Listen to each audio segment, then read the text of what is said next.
The hour of convening having arrived, all members of the House will come to the floor. All members of the House will come to the floor and take their seats. I'm going to ask the clerk to ring the bell.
All members of the House will please come to the floor and take seats.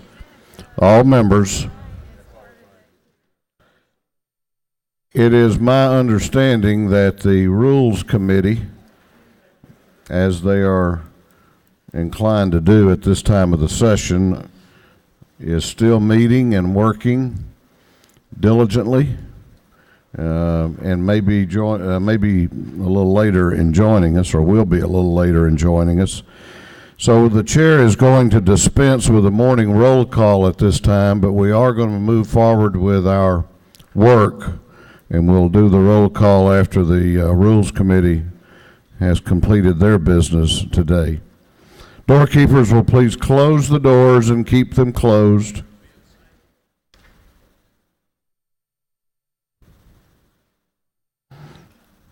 We will have scripture reading and prayer by the chaplain, after which we will pledge allegiance to the flag of our country.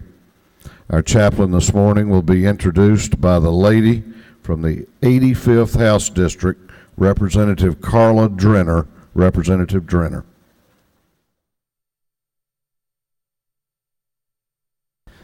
Thank you, Mr. Speaker, and good morning, everybody, to a very exciting week.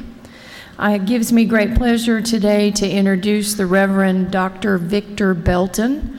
He was born in Washington, D.C. He attended Concordia College in Bronxville, New York, and Concordia Seminary in St. Louis. Pastor Belton currently serves as a pastor of Peace Lutheran Church in Decatur, Georgia, where he will celebrate 20 years as pastor in January 2011. Pastor Belton is grateful to God for Winona, his lovely wife of 30 years.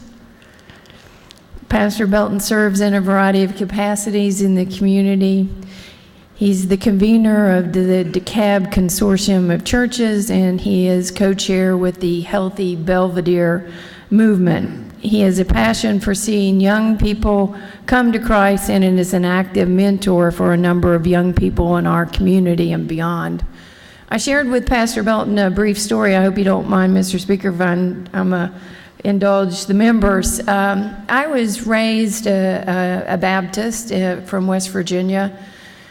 Later, when I finished my undergraduate degree, I relocated to Los Angeles, and I called my mother and said, I was coming home for Christmas, and she said, you are going to get confirmed as an Episcopalian.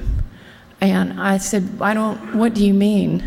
She said, well, I took the confirmation class for you, so all you have to do is come home and go to church and just say yes, and then the bishop will bless you. And I said, okay. So I'm a Baptist Episcopalian. A couple of years ago, I went to a Methodist church in my district to give a Boy Scout, Eagle Scout award, right?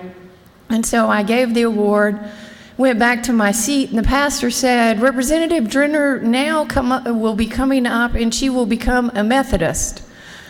So I am a Baptist, Episcopalian, Methodist standing here with the Lutheran minister.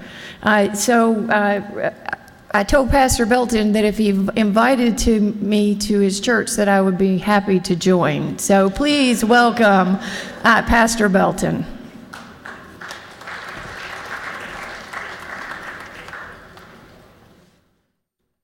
That would make Representative Drenner then a Baptoluther Mesta Pentecostal Lutherist. Speaker Austin, thank you very much. Representative Drenner, and who serves in the neighborhood of our congregation, Peace Lutheran Church, but Pat Gardner, District 57, who is the representative in the district where I live. Greetings to you, as well as to all the honorable representatives of the Georgia State House, and those of you who are in the gallery as residents of this great state of Georgia. I greet you in the name of our Lord and Savior Jesus Christ and express what a great honor it is for me to be invited to address this august assembly of legislators. And again, just want to, if you would allow me a moment, to introduce my wife of soon to be 35 years, Winona Clark Belton, Esquire. Folks don't do 35 years very much anymore, Mr. Speaker, so we're very pleased with that. Speaker Ralston, in our conversation, assured me that you have no pending work to accomplish, so I should take as long as I like, providing that I would like no more than 10 minutes. And so I'll take all of those. The Lutheran Church Missouri Synod, the denomination in which I serve, has been in the news a bit of late because some of those who live in the theological extremes, and there are two of them, they live in those places, took exception to the Reverend Robert Morris speaking the benediction at the Newtown Memorial Service in the wake of that tragedy. The president of our denomination, the Reverend Dr. Matthew Harrison, after many attempts to close the breach, determined that he was doing more harm than good, so he did what Christians do. He repented of causing this difficulty and asked for forgiveness. That gracious act set most of us back on solid ground, although there are still those who live on the fringes who are now disappointed even that the president apologized. So evidently for folks on the fringe, you can do no good thing. But you know that better than most, I suspect. Because I understand that there would be days in which people in authority can please absolutely no one. Sometimes you get lucky and you please a few people, and there are a few days even, in fact, this makes it a great day, when you can actually finish something. You actually get a bill passed. You get some legislation defeated. And that makes some of your constituents very pleased. But even then, those folks on the fringes, they're just those folks for whom you can do no good thing ever. How are you to function in such an atmosphere where disagreement reigns, where separation rules the day? There's no talk of meeting or compromise. All or nothing is the rule of the assembly. How do you maintain your equilibrium in this kind of climate and in this kind of culture? So please give ear to this word, talking to you. When the righteous are in authority, the people rejoice. But when the wicked beareth rule, the people mourn. Now that's in the Bible. I didn't invent that. That's Proverbs 29:2. When the righteous are in authority, the people rejoice. But when the wicked beareth rule, the people mourn. I believe you are the righteous. The absolute best that you can do is not fall into the trap of thinking that going along to get along will be the way to do that which is best for your constituents. A friend and mentor of mine, Dr. Ralph Frick, was fond of saying, when two people always agree, one of them is not thinking. You've been given a distinct personality, perspective, worldview from God. Your constituents thought it was important to have you and your voice represented in this legislature. If you do not express your perspective, the legislature is diminished, very much diminished. David Hume, a Scottish philosopher from the 18th century, wrote this of wickedness or evil. Is he willing to prevent evil but not able? Then he is impotent. Is he able but not willing? Then he is malevolent. Is he both able and willing? Whence then is evil? I do not believe anyone ever intentionally would want to be counted among the wicked. When the wicked rule, the people mourn. I seem to hear quite a bit of mourning these days. How about you? Mourning over the condition of many of our young people. Mourning over the situation with some of our schools and school boards. Mourning over the violence in our society. Mourning over the crime, the rampant foreclosures. Mourning over the vacant properties. Mourning over the blindness, deathless, heartlessness evident among us in racism, sexism, ageism that seems to pervade our institutions and servants. When those behaviors are evident, so is the mourning. And it is apparent that the wickedness is ruling on many levels of our society. But when the righteous are in authority, the people rejoice. Do you understand that the makings of the righteous lay not in our own behaviors that very often miss the mark, but rather in the seeds of righteousness that are found in faithful obedience to the one who is holy and righteous, whom we call providence, the one who has ascended in the heavens, the one who sacrificed himself for the cause of humankind, that wickedness would be overcome in the power of his vicarious atonement, even Jesus Christ. It is he who sets the bar for righteousness.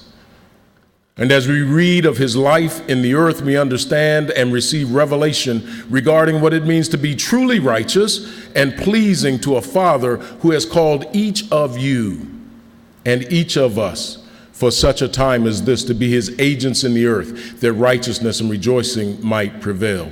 Those of you who are members of mainline denominations, Catholic, Lutheran, Presbyterian, some Baptists even perhaps, know that this is the season of Lent. Lent is 40 days prior to Easter, Resurrection Sunday. And during these 40 days of Lent, it is customary to surrender some pleasure, to deny oneself some joy as a way of expressing the desire to be closer and more responsive to the voice of God in our lives. Lent is a season of repentance, so I wear my repentant purple this morning. It's a season in which we consider our repentant ways. And make no doubt about it, you've got some. I've got some. We all have some ways that are less than. So we turn from them, we repent of them, and we resolve to walk in this newness of life, this newness of thought and word and deed. So please receive this message today as an opportunity to turn and return to the values of the Lord our God. We call him Jesus. You may have some other tradition which we respect as well. Whatever that tradition is, understand this: you are intentionally positioned in places of authority to serve the least of these and even the best of these, and you can tell how you are doing. Do you understand how you can know?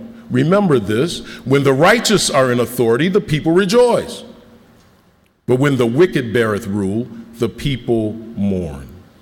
I pray that there would be much rejoicing in this great state of Georgia, because you are the righteous. You are the righteous. You are the righteous, and you are ruling.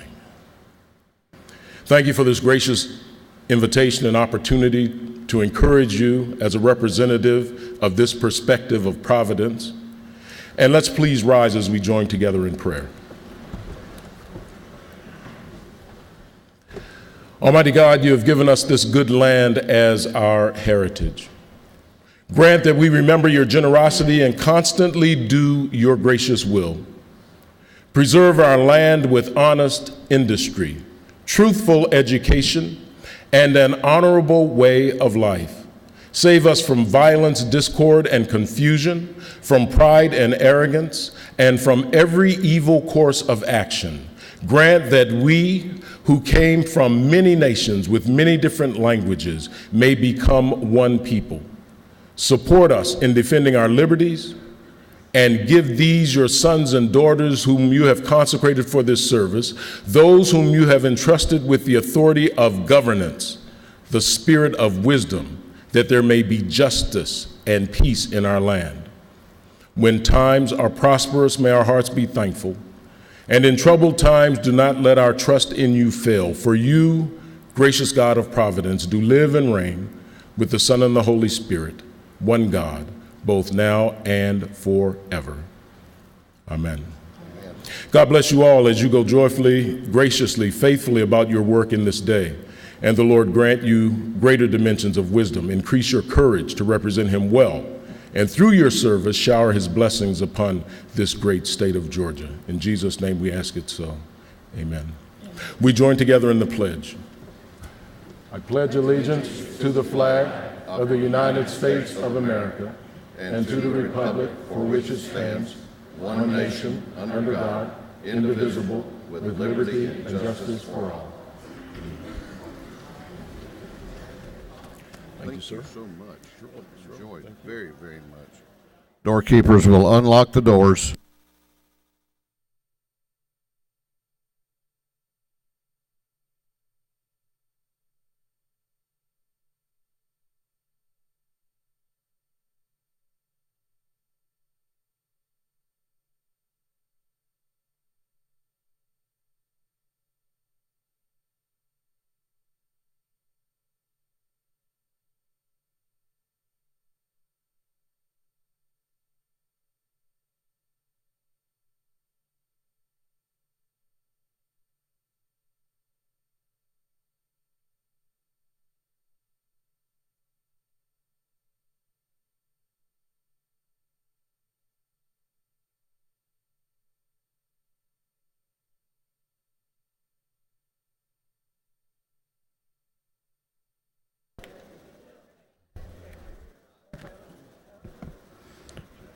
Chair recognizes the chairman of the Committee on Information and Audits, Chairman Sims.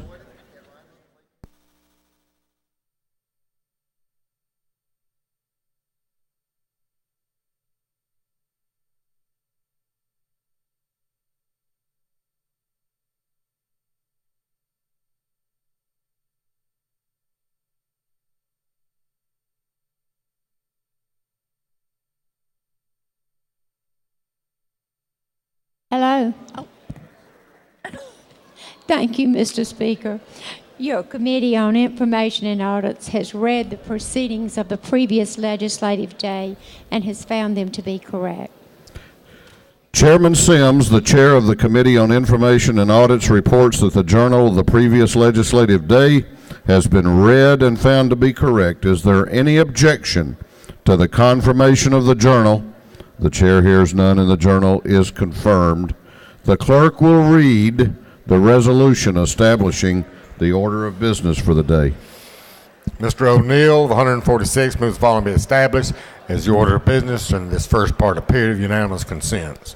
Introduction of bills and resolutions, first reading and reference of bills and resolutions, second reading of bills and resolutions, reports of standing committees, third reading and passage, uncontested local bills, morning orders, rules, calendar, privilege resolutions, through the resolution establishing the order of business for this day. Is there any objection to the adoption of the resolution establishing the order of business for the day? The chair hears none, and the resolution is adopted. First reading of bills and resolutions. The clerk will read. House Bill 522 by Representative Rutledge, 109. Bill to be entitled Act creating Henry County Water Sewage. Intergovernmental coordination. House Bill 523 by Representative Clark, the 98th. Bill to be entitled Act Title 51 relating to general provisions pertaining to torts. Judiciary. House Bill 524, President Brockway, the 102nd. A bill being entitled Act amending Code Section 19823 relating to adoption records. Juvenile justice.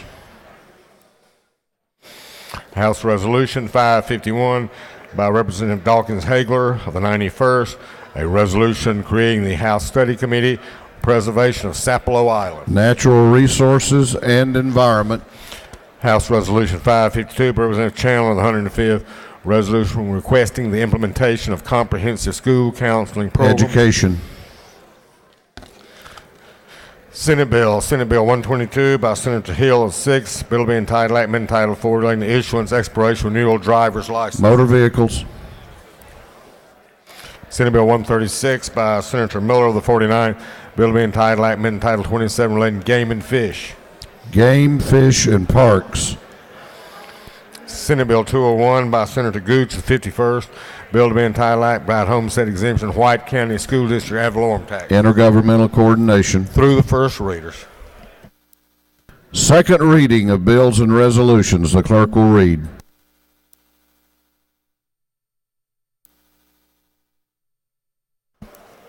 HB 510 by Representative Talton of the 147th, the bill relating to procedures for forfeiture of bonds or recognizances. HB 511 by Representative Dempsey of the 13th, the bill relating to state employees' health insurance plan. HB 514 by Representative Randall of the 142nd, a bill to amend an act to provide for the restructuring of the City of Macon, City of Payne City, and Bibb County. HB 515 by Representative Geisinger of the 48th, the bill relating to water supply and water conservation management plan, interbasin transfers relative to the Metropolitan North Georgia Water Planning District. HB 516 by Representative Coomer of the 14th, the bill relating to retirement and pensions. HB 517 by Representative Williams of the 119th, the bill relating to regulation of alcoholic beverages. HB 518 by Representative Strickland of the 111th, a bill relating to the duty of a driver of a vehicle meeting or overtaking a school bus. HB 519 by Representative Jaspers of the 11th, a bill relating to local school superintendents. HB 520 by Representative Weldon of the 3rd, a bill relating to distribution and use of proceeds, certificates specifying percentage of proceeds for each political subdivision, determination of proceeds for absent municipalities, procedure for filing certificates, effective failure to file, and renegotiation of certificate. HB 521 by Representative Williams of the 87th, a bill relating to abandoned motor vehicles. HR 528 by Representative Harbin of the 122nd, resolution creating the Joint Georgia Music Industry Study Committee. HR 529 by Representative Harbin of the 122nd, resolution creating the House Georgia Music Industry Study Committee. HR 530 by Representative Randall of the 142nd, resolution recognizing United States military veterans, dedicating interchange in their honor. HR 531 by Representative Roberts of the 155th, resolution proposing an amendment to the Constitution so as to provide that funds derived from sales and use of motor fuel taxes with respect to jet fuel and aviation gasoline shall be allocated for activities incident to providing and maintaining adequate system of public use airports in the state. HR 532 by Representative Powell of the 32nd, resolution requesting that the United States Army Corps of Engineers utilize adaptive management techniques to control lake levels and river flows within the Savannah River Basin. HR 547 by Representative Wilkerson of the 38th, resolution creating the House Student Scholarship Organization Study Committee.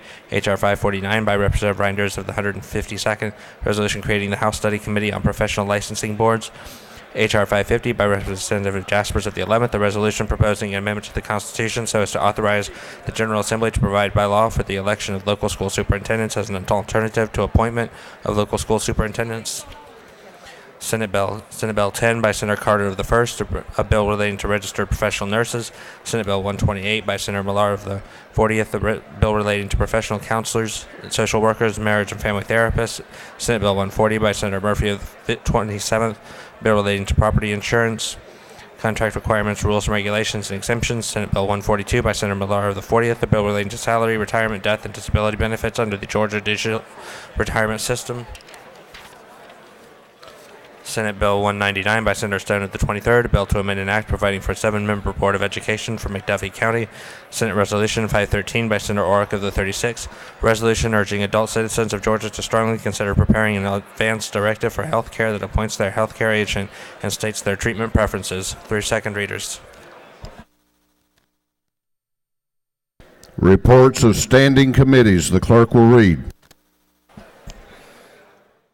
Representative Sims, 169th, Chairman, Committee on Intergovernmental Coordination, submitted the following report. Mr. Speaker, your Committee on Intergovernmental Coordination has had in consideration following bills of the House, struck me report the same back to the House following recommendation. House Bill 435, 444, 471, 472 do pass. House Bill 224 do pass by substitute. Respectively submitted. Representative Sims, Chairman. Representative Golick. For the Chairman of Judiciary Non-Civil, submitted the following report. Mr. Speaker, your Committee on Judiciary Non-Civil has had in consideration following bills of the House. Struck me report the same back to the House following recommendation. House Bill 407 do pass by committee substitute. House Bill 480 do pass. Respectively submitted. Representative Golick, Chair. Representative Smith, the 70th. Chairman Committee on Natural Resources and Environment submitted the following report. Mr. Speaker, Committee on Natural Resource and Environment has had in consideration the following bill of the House. Struck me report the same back to the House with the following recommendation. House Bill 402 do pass by substitute. Respectively submitted. Representative Smith, Chair. Representative Roberts, 155th. Chairman Committee on Transportation submitted the following report. Mr. Speaker, Committee on Transportation has had in consideration the following bills of the House. Struck me report the same back to the House with the following recommendation. House Bill 196 do pass by committee substitute. House Bill 501 do pass. Respectively submitted. Representative Roberts, Chairman, through the committee reports.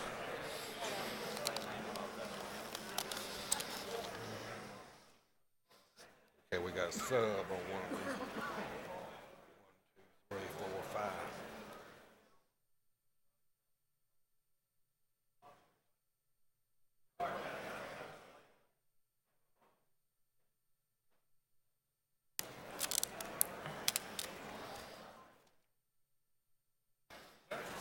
Hey Jay, how are you?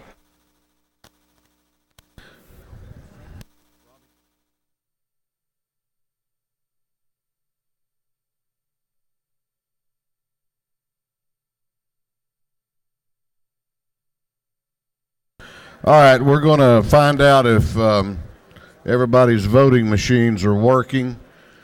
Earlier, the chair announced that we would defer the morning roll call while the Rules Committee was meeting. The chair observes that the chairman of that committee has finally reported to work in the chamber of the House, and I'm going to take that to mean that they have completed their work, at least on their morning session for today. So we're going to have the morning roll call. Clerk's going to ring the bell. All members of the House, please report to the floor of the House. We're going to have the morning roll call.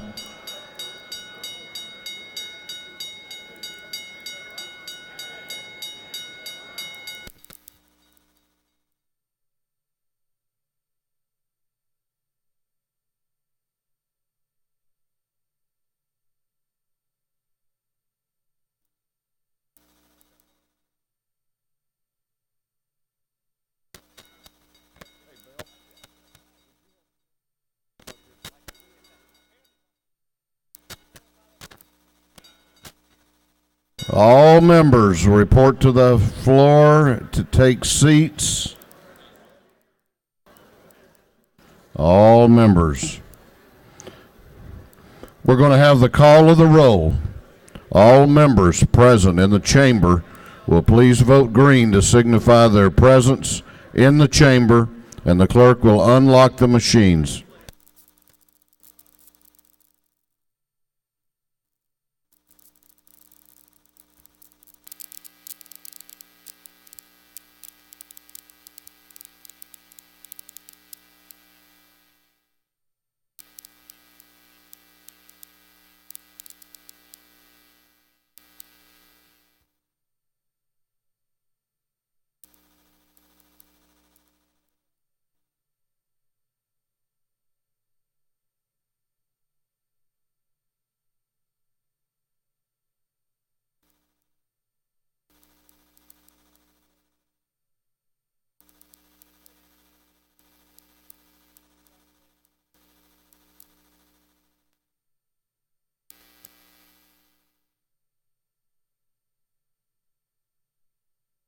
Have all members voted?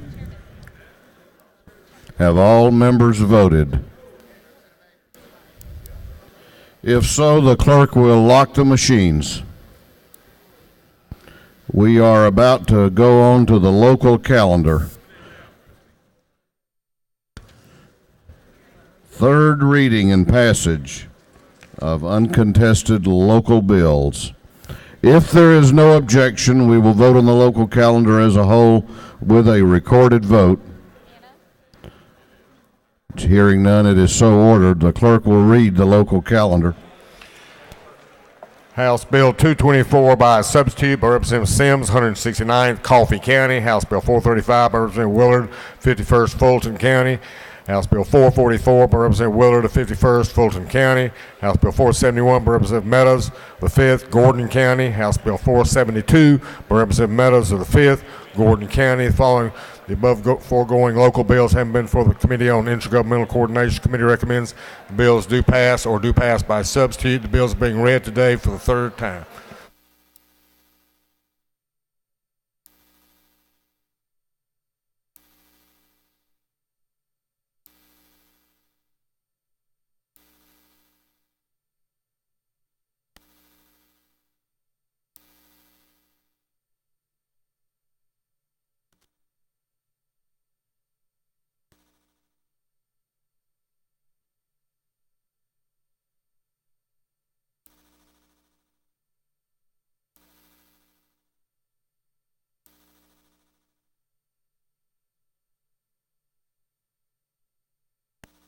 Is there any objection to the previous question being ordered on the local calendar? The chair hears none. The previous question is ordered. Is there any objection to agreeing to the report of the committee, which was favorable to the passage of the bills? The chair hears none. The report of the committee is agreed to. Shall the bills on the local calendar now pass? All those in favor of the passage of the bills will vote yes. All those opposed will vote no, and the clerk will unlock the machines.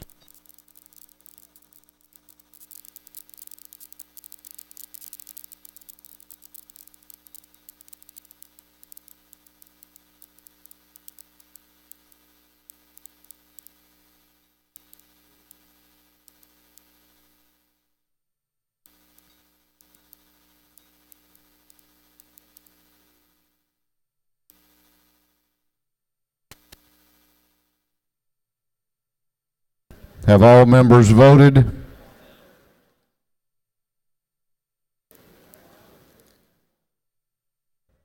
Have all members voted?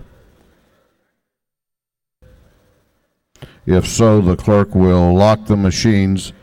On the passage of the bills on the local calendar, the ayes are 143, the nays are 11. These bills, having received the requisite constitutional majority, are therefore passed.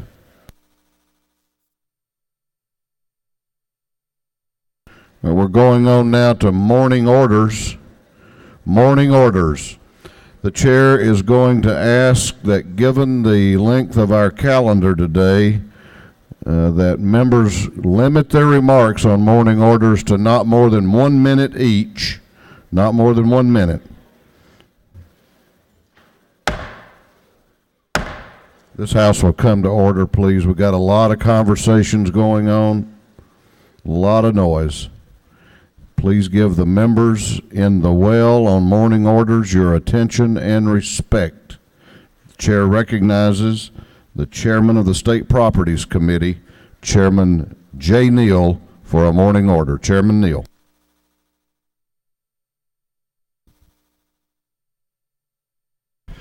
Thank you, Mr. Speaker, and ladies and gentlemen of the House. It's a privilege for us today to welcome Gordon Lee High School's wrestling team from Chickamauga, Georgia. They're in the gallery with us today. Gordon Lee wrestlers have won the state championship for the second consecutive year. And just to mention state champions and runner-up, and there's others who placed in the state and qualified, but team captain Blake Clayton was a state runner-up. Alex Spires was a state champion. Corey Jewell, state runner-up. Will Jacks, state champion. Shane Farmer, state runner-up. Steele Lance, state runner-up. And Jonathan Ragsdale, state champion. Coach Brent Raby has done an incredible job with these young men. They're in the gallery. If you guys would stand this morning. Welcome to the Capitol. Ladies and gentlemen, if you would, congratulate Gordon Lee wrestlers on their back-to-back state championships. Thank you, Mr. Speaker. Chair recognizes for a morning order Representative Jan Tankersley. Representative Tankersley. Thank you, Mr. Speaker. I stand before you this morning to recognize and commend A Child is Missing for its outstanding services to the state of Georgia. A Child is Missing is a rapid response telephone system that alerts residents in a targeted area of a missing child, an elderly person, mentally challenged, and disabled persons. It has the capability of making about 1,000 calls in 60 seconds during the critical hours following a person's disappearance. Children have been located in as little as 5 minutes, with the average location time being 60 minutes. A Child is Missing has potentially saved the state of Georgia almost $14 million by placing calls instead of sworn law enforcement officers having to go house to house. Since 2001, over 2 million phone calls have been made in the state of Georgia in an attempt to locate around 1,300 missing persons. Please join me in thanking some folks from the Sheriff's Association in the gallery who were instrumental in bringing this program, A Child is Missing, to Georgia at no cost to law enforcement. If you would please stand and if you would join me in thanking them for this great program.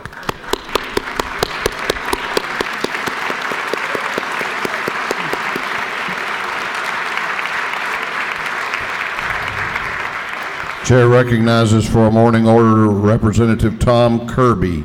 Representative Kirby. Thank you, Mr. Speaker. We are pleased today to have the ladies from the Loganville Middle School Red Devils Piedmont Athletic Conference Championship basketball team with us here today. If y'all would stand up there, and they're in their bright red shirts. They're joined with their head coach Dennis Truesdale.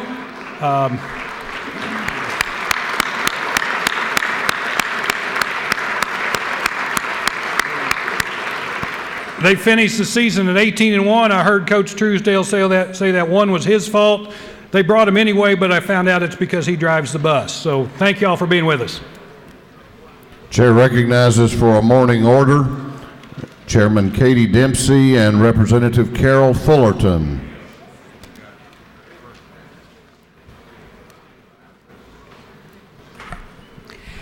Good morning. We wanted to let you know who is representing Eastersill in Georgia. I see Beth English. I hope some others are up there if they will stand, and I'd like for you to welcome them this morning.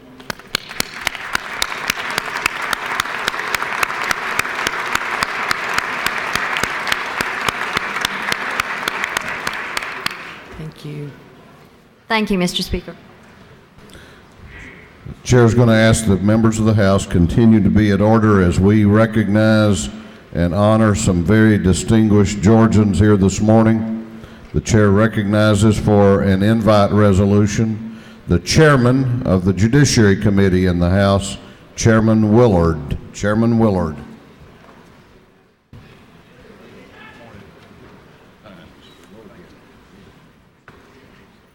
Thank you, Mr. Speaker. It's my privilege this morning to honor a great bar association, the Sandy Springs Bar Association. I'd like to welcome them and the association to the Capitol today.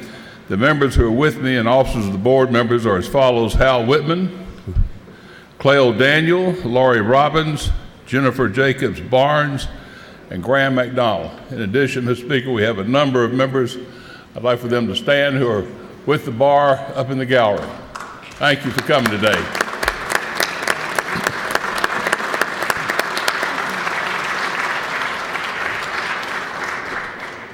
Mr. Speaker, we have a resolution. I'd like the clerk to please read.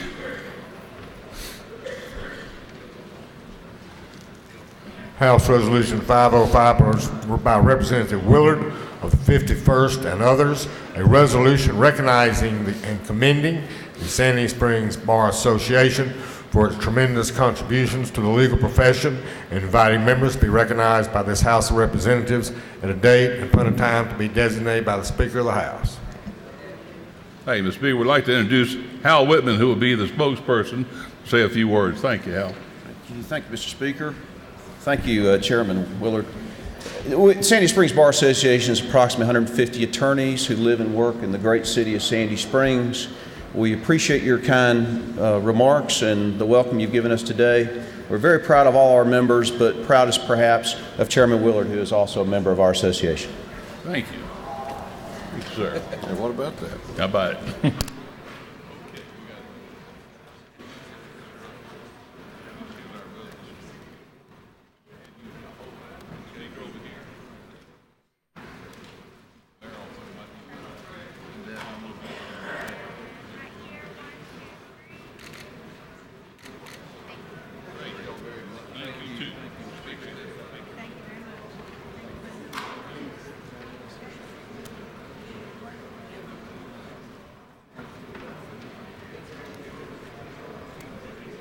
Chair recognizes for an invite resolution Representative Virgil Flood. Representative Flood.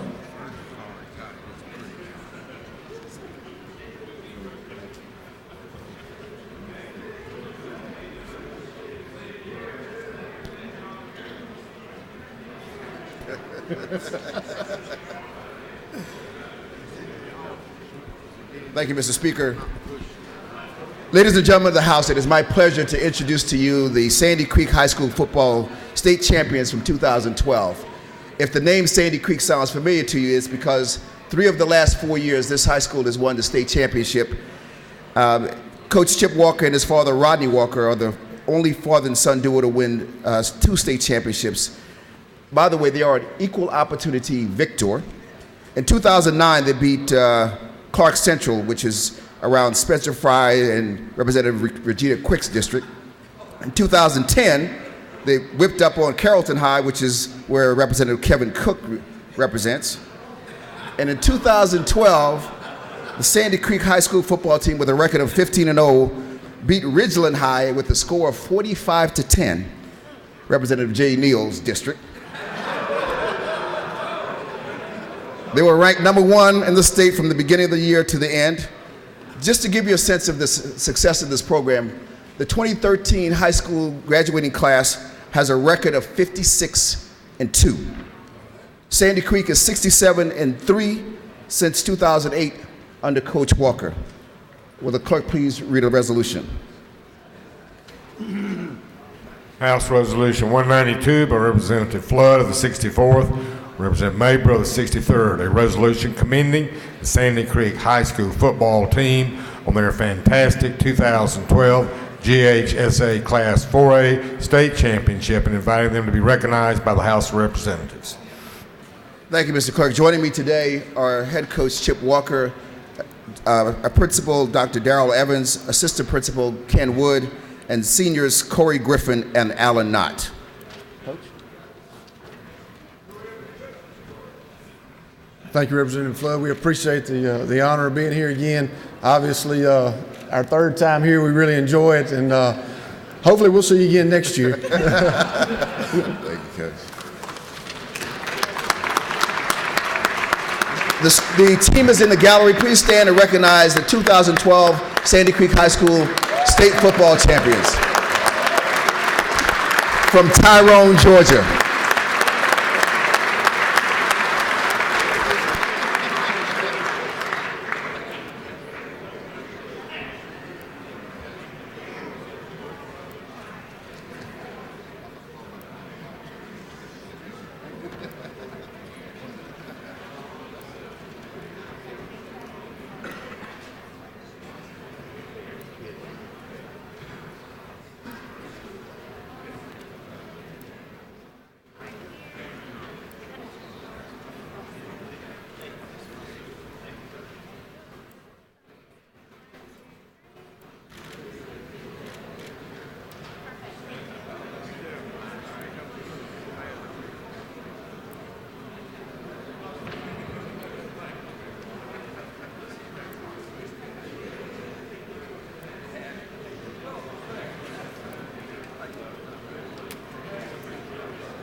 House will continue to be in order. House will be in order. We are only days away from one of the great days in Georgia, And to celebrate the upcoming event, the chair is honored to introduce the chair of the Economic Development and Tourism Committee and the representative from Chatham County, Chairman Ron Stevens, for an invite resolution. Chairman Stevens.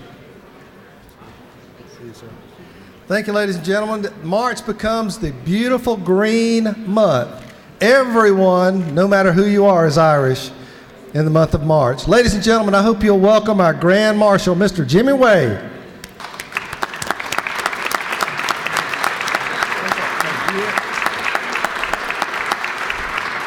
Good morning, ladies and gentlemen. We're always awfully proud to come up to here to represent the city of Savannah and the county of Chatham. Today I have my entourage with me. We're going to be touring the building again as we usually do. And if you ever get a chance, come to Savannah on St. Patrick's Day. You'll never forget it because you'll be coming back forever. It's a beautiful parade and a beautiful ceremony. Now today is our 10th event that's taking place, and we still have 2 weeks to go. So it's going to be great, and we love every minute of it. We love all of it up here representing all of us. Thank you very much. Thank you, sir. Thank you, sir. Yes, thank you.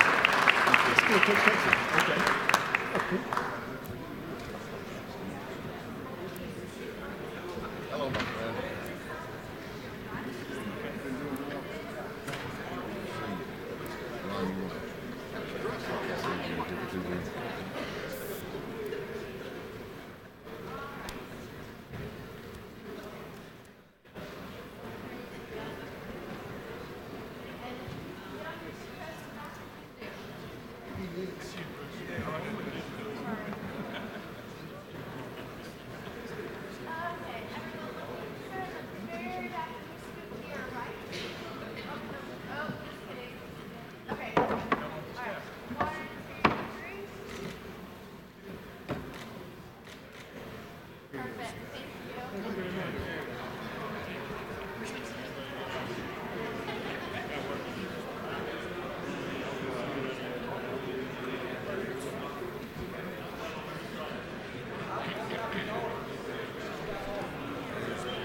We're about to go on to the rules calendar.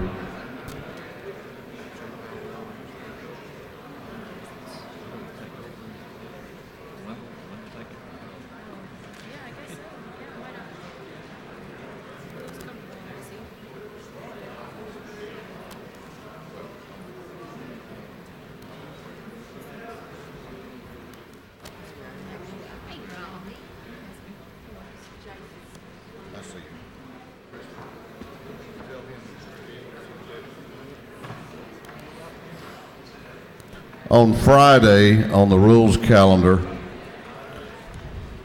House Bill 127 was postponed to the next legislative day. The clerk will read the caption to House Bill 127. Just a minute, Mr. Clerk. All right, we're going on to the rules calendar, and if any of you have noticed, we have several propositions on the calendar. We've got a busy, busy day. The chair is going to ask for your cooperation in remaining in your seats, keeping conversations preferably non-existent while you're on the floor. And if you have to have those conversations, take them outside. Clerk will read the caption to House Bill 127. House Bill 127. House Bill 127 by Representative Powell, 171st. A bill to be entitled Act to amend Titles 45, 12, and 15, Official Code of Georgia annotated relating to public officers, employees, conservation of national resources, courts respectively, so to provide for automatic fee adjustments in cases where funds are not appropriated in certain amounts for specified purposes when certain fees are imposed for those purposes. This bill having been for the House Committee on Appropriations, the committee recommends that this bill do pass. The bill is being read today for the third time.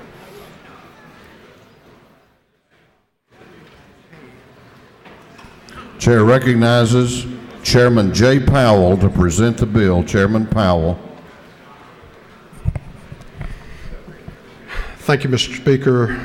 Ladies and gentlemen of the House, I present to you House Bill 127. This is a bill that we passed out of the legislature or in the House last year, I think with 4 dissenting votes. It was House Bill 811. This is the bill that takes 5 fees that are dedicated in statute for a particular purpose and requires that they either be used for that purpose or the fees be reduced to the amount that's appropriated for that purpose. It will give us the fiscal responsibility to utilize these fees where they're intended to be used. There are only 2 differences in this bill from the one that was presented to you last year. The first is that the phase-in period is 4 years instead of 5 years. The second is that in the event that there is a joint agreement by the House and the Senate, it can be the activities of this bill can be suspended for a fiscal year if there is a need to do that because of economic uncertainties or a recession. The fees that are covered under the bill: the Hazardous Waste Trust Fund, Solid Waste Trust Fund, the Peace Officers and Prosecutors Training Fund, Indigent Defense Fund, and Joshua's Law, which is the Driver's Ed Training Bill. So if there are no questions, Mr. Speaker, I will yield the well and ask for You don't appear to have any favorable questions. consideration. No questions. Gentleman has yielded the well. Is there any objection to the previous question being ordered on House Bill 127? The chair hears none. The previous question is ordered. Is there any objection to agreeing to the report of the committee, which was favorable to the passage of the bill? The chair hears none, and the report of the committee is agreed to. Shall this bill now pass? All those in favor of the passage of the bill will vote yes. All those opposed will vote no, and the clerk will unlock the machines.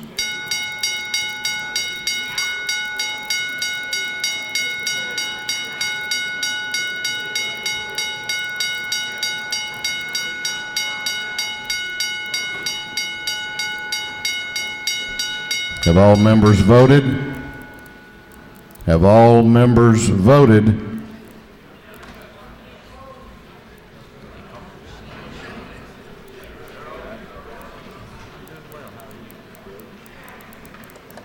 Have all members now voted? If so, the clerk will lock the machine. On the passage of House Bill 127, the ayes are 159. The nays are 0. This bill, having received the requisite constitutional majority, is therefore passed. One other distinguished Georgian which we need to recognize today, and the chair wants to, is a former member of this body visiting with us from Habersham County. He's back to say hello, former Representative Rick Austin. Former Representative Austin.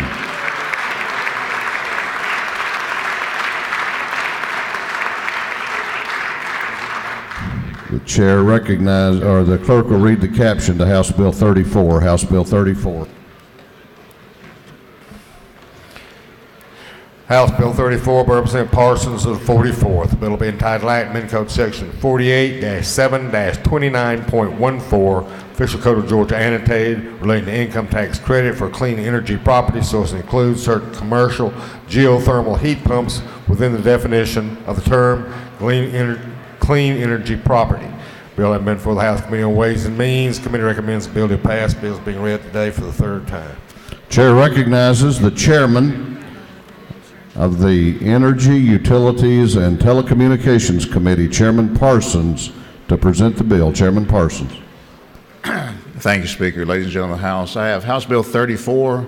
Currently, there is an income tax credit for what is termed clean energy property, and what is termed clean energy property is defined in Code One of those is a Energy Star certified geothermal heat pump system. And all we're doing is updating the language to address updates and what is installed, the kind of equipment that's put in today. No increase, no change in the amount of the credit, no increase in the amount of the fund that's available for the credit.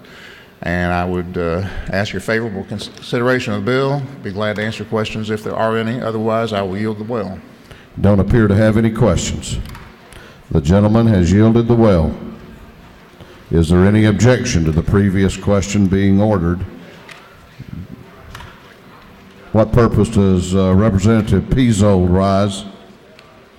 Mr. Speaker, pursuant to House Rule 133, I request to be excused from this vote. Gentleman has that right, and the journal will reflect that. Is there any objection to the previous question being ordered on House Bill 34? The chair hears none. The previous question is ordered. Is there any objection to agreeing to the report of the committee, which was favorable to the passage of the bill? The chair hears none. The report of the committee is agreed to. Shall this bill now pass? All those in favor of the passage of House Bill 34 will vote yes. All those opposed will vote no, and the clerk will unlock the machines.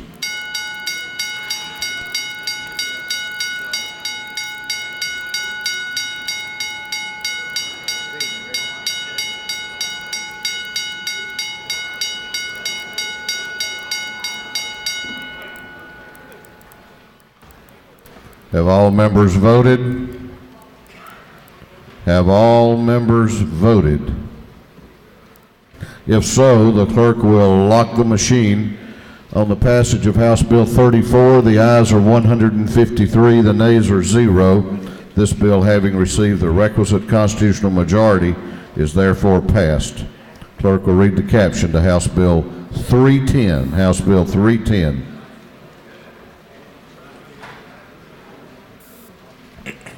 House Bill 310 by Representative Wilkinson, 52nd, a bill will be entitled Amendment Title 21 relating to ethics in government, so to revise definitions, provide for the method of filing certain disclosure reports, to provide for the method of notifying candidates late fees due, to eliminate the grace period on certain reports, to provide for the notice of dissolution of a campaign or committee. This bill having been for the House Committee on Ethics, the committee recommends the bill to pass by committee substitute. Bills being read today for the third time. Well, it wouldn't be a Monday without ethics, would it, Mr. Chairman? Chair recognizes the chairman of the House Ethics Committee, Chairman Wilkinson, to present the bill. Chairman Wilkinson. Thank you, Mr. Speaker and fellow members of the House. I'm presenting House Bill 310 on behalf of the Georgia Government Transparency and Campaign Finance Commission. The Commission requested that we make some technical changes. These are very straightforward clarifications and modifications that the House Ethics Committee agreed needed to be made. The bill clarifies language in the existing statute and specifically lists attorney's fees and qualifying fees as ordinary and necessary expenditures. I thank the Majority Leader and the Minority Leader for crafting this language. The bill now allows the Commission to notify late filers in the same manner in which they file the late report. For example, if the late report is e-filed, then the Commission will notify the filer via registered email. This should result in a savings of tens of thousands of dollars. The notification of non-filers will still be by certified mail return receipt. We put back into the Act that the postmark date of a mail report will be the date a report is considered filed. This was in statute before the last revision, and we're just adding it back in. The Commission has been operating under the this premise, but now it will be codified. The bill adds councils to the list of board, commission, and authority members who must file a financial affidavit. This bill still allows the facsimile option of filing a two business day report, but because currently this is the only report that can be filed via fax and the staff has to hand enter the data from fax reports, they requested that this report be filed electronically. The fax option is still available, but an identical electronic version must be submitted within 5 business days of the fax report. Again, I thank the majority and minority leaders for their help in crafting this language. The bill adds a 10-day time frame for the termination statement report to be filed after a campaign or committee is dissolved. This is stated in commission rules, and putting it in statute will clarify this requirement. Ladies and gentlemen, again, this is a technical cleanup bill requested by the commission and endorsed by the House Ethics Committee. Mr. Speaker, I'll be glad to take any questions. You don't appear to have any questions. Thank you, sir. I yield the well. Gentleman has yielded the well. Is there any objection to the previous question being ordered on House Bill 310? The chair hears none. The previous question is ordered. Is there any objection to adopting the committee substitute? The chair hears none. The committee substitute is adopted. Is there any objection to agreeing to the report of the committee, which was favorable to the passage of the bill? The chair hears none. The report of the committee is agreed to. Shall this bill now pass? All those in favor of the passage of House Bill 310 will vote yes. All those opposed will vote no, and the clerk will unlock the machines.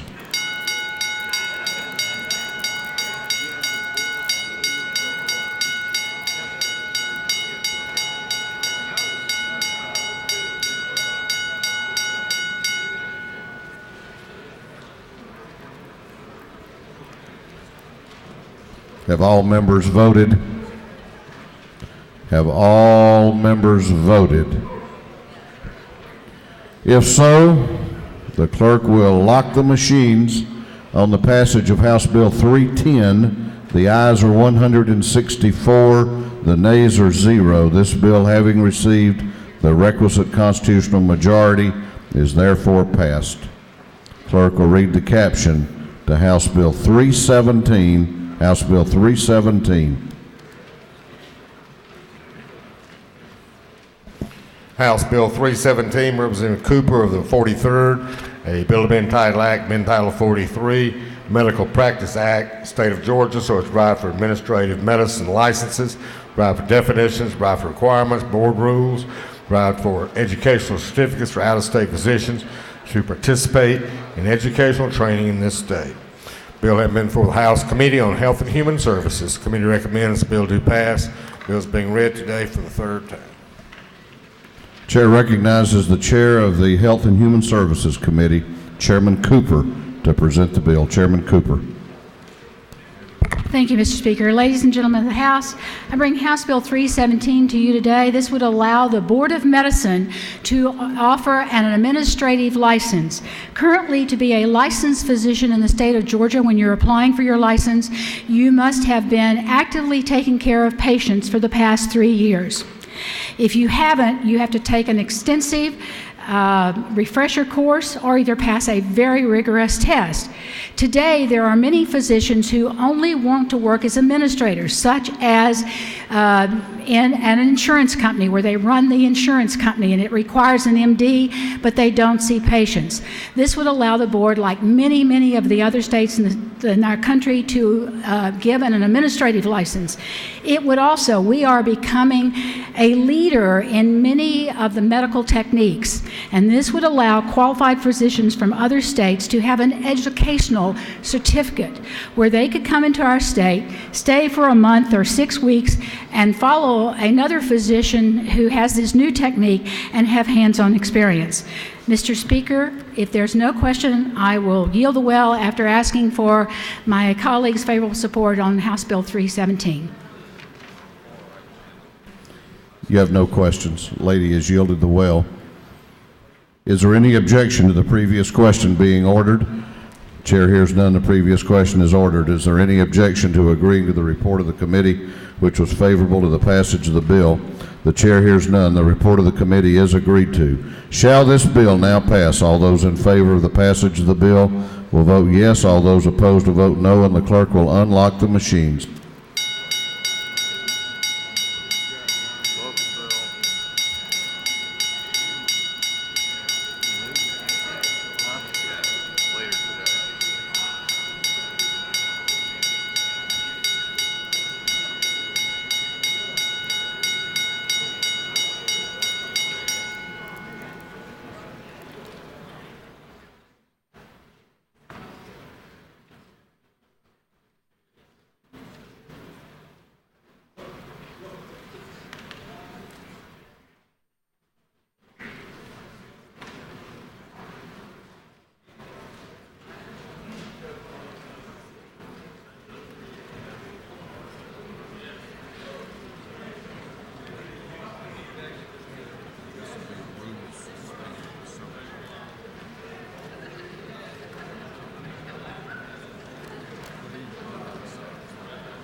Have all members voted? Have all members voted? If so, the clerk will lock the machines on the passage of House Bill 317. The ayes are 165, the nays are 0. This bill, having received the requisite constitutional majority, is therefore passed. Clerk will read the caption to House Bill 45. House Bill 45.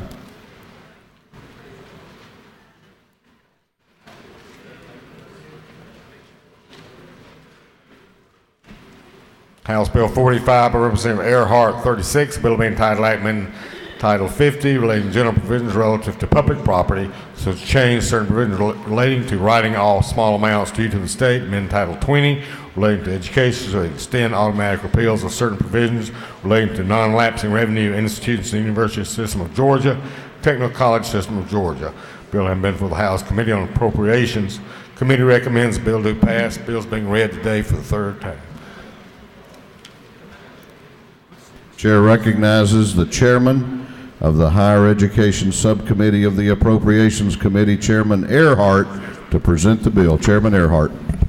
Thank you, Mr. Speaker. Ladies and gentlemen, House Bill 45 is the Regents and the TCSG carry forward legislation that we've done since 2003. This legislation merely allows them to carry forward certain funds, 3% for the university system, 15% for the TCSG system. It allows them to adjust their operational budgets with this carry forward provision. They've done this for years. It's been a very responsible provision, and there has been no issue with the particular percentages either. It also allows for the write-off of the uncollectible accounts in the university system and TCSG. Mr. Speaker, if there are no questions, I'll yield the well, or I'll ask for your favorable consideration. You have a question if you care to yield. I'll be glad to yield. Chair recognizes Representative Holcomb to your left for a question. Thank you, Mr. Speaker. Does the gentleman yield? Certainly. Representative Earhart, it makes total sense to me, but I'm looking at the change, and it looks like it's just a date change of this paragraph, shall stand repealed and reserved effective July 1st, 2016. So is this just a bill that we basically keep updating and pushing it back into the future? Yes, sir. That's what we've done it every couple of years since 2003, just so we can keep a handle on it. So do we need to have this repealed and reserved? We've always been of the opinion that in case this did not work out, then we'd want to be able to come back and reauthorize it. That's just been the tradition. I think they've done such a good job with it that we could someday in the future, maybe the next time we do this, reauthorize it in continuation, but they didn't ask for it done that way this year, so I went ahead with their request on the repeal in 16. Understood. Thank you.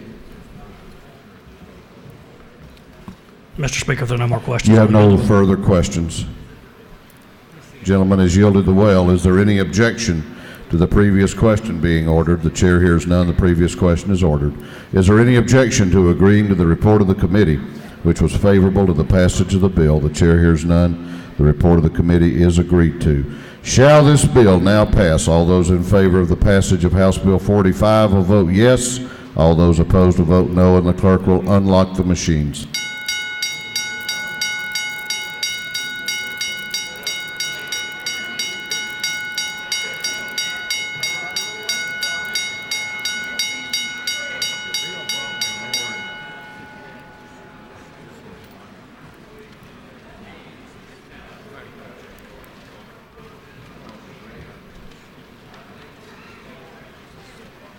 Have all members voted? Have all members voted? If so, the clerk will lock the machine on the passage of House Bill 45. The ayes are 166, the nays are 0. This bill, having received the requisite constitutional majority, is therefore passed. Clerk will read the caption to House Bill 139. House Bill 139. House Bill 139 by Representative Hamilton, 24th. A bill to be entitled Act amending Title 15 relating to general provisions regarding sheriffs, so as to revise general qualification requirements for sheriffs. Bill has been for the House Committee on Judiciary. Committee recommends the bill do pass by way of a committee substitute. This bill is being read today for its third time. Chair recognizes the Chairman of the Industry and Labor Committee, Chairman Hamilton, to present the bill. Chairman Hamilton. Thank you, Mr. Speaker. Ladies and gentlemen of the House, I bring before you House Bill 139. This is a bill that does not change the qualifying criteria for sheriff. It simply changes a couple of ways in which that information would be presented. We unfortunately had a situation in our county that was kind of a gotcha moment because sheriff's qualifying requires some very unusual things. I'd also like to thank Representative Buckner and Representative Howard for getting with me on this and making sure it worked in their particular situation too. It really just gives a 3-day grace period so that we remove that gotcha moment. It also provides an opportunity for a swearing for the GED or high school diploma, plus states in that swearing the location and time of that respective high school diploma or GED. And that's really all the bill does, Mr. Speaker. If there's no questions, I'll be happy to yield the well and ask for favorable consideration of House Bill 139. You have no questions. Gentleman has yielded the well. Is there any objection to the previous question being ordered? The chair hears none. The previous question is ordered. Is there any objection to adopting the committee substitute? The chair hears none. The committee substitute is adopted. Is there any objection to agreeing to the report of the committee, which was favorable to the passage of the bill?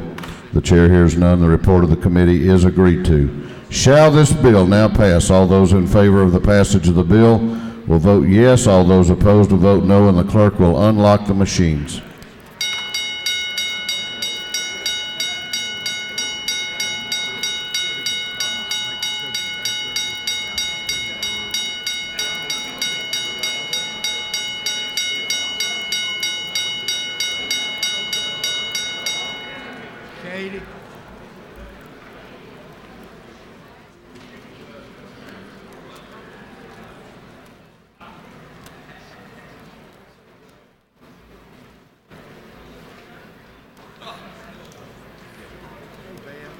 Have all members voted?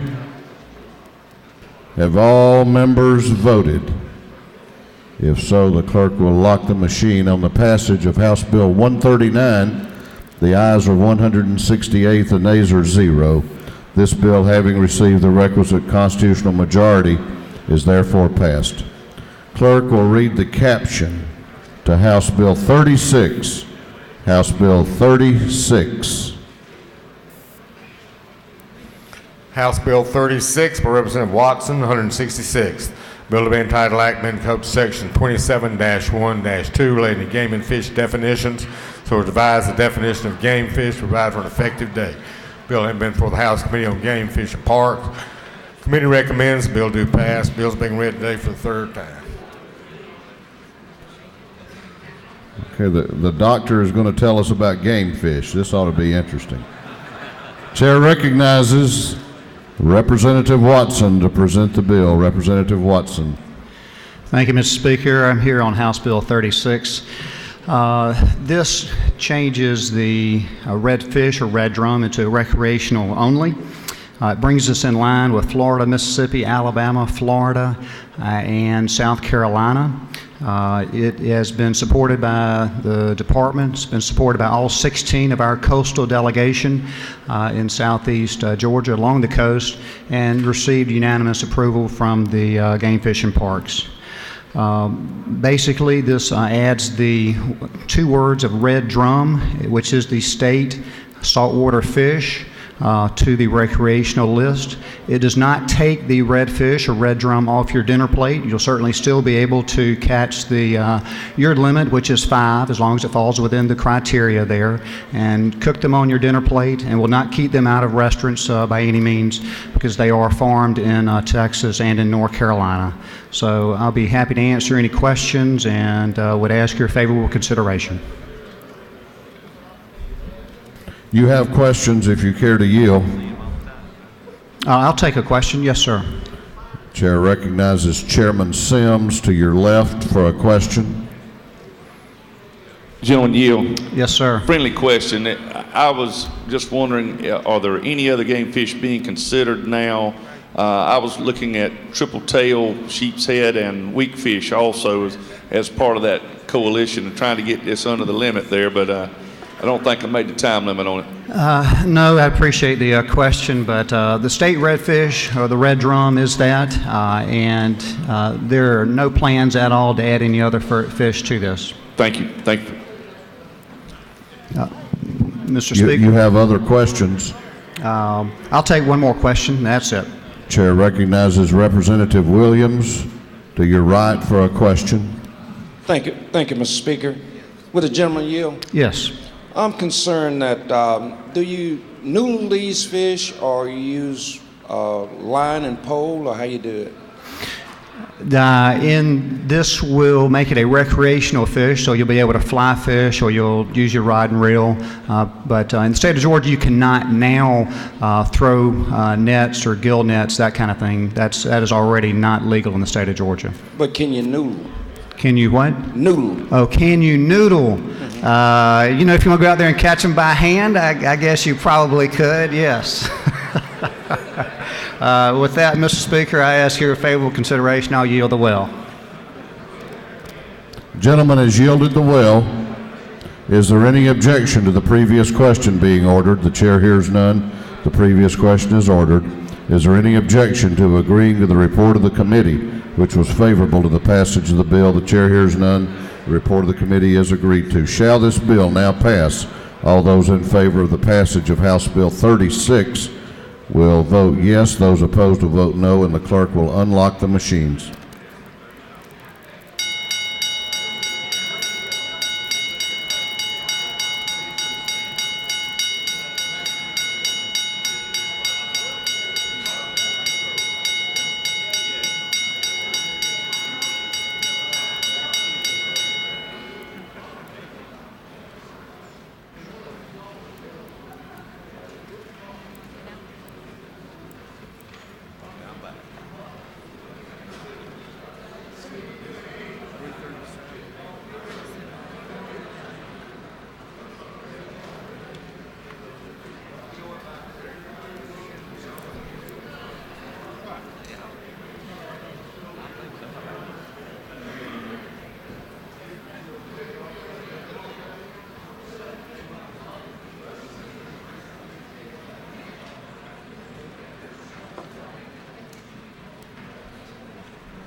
Have all members voted? Have all members voted? If so, the clerk will lock the machines on the passage of House Bill 36. The ayes are 168, the nays are 0. This bill, having received the requisite constitutional majority, is therefore passed. Clerk will read the caption to House Bill 271. House Bill 271. House Bill 271, Representative Neal, the second. A bill being entitled Admin Code Section 35-3-37, relating to review of individuals' criminal history record, information, definitions, privacy considerations, so as to clarify provisions relating to record restriction involving certain felony offenses. Bill has been before the House Committee, Judiciary and Non-Civil.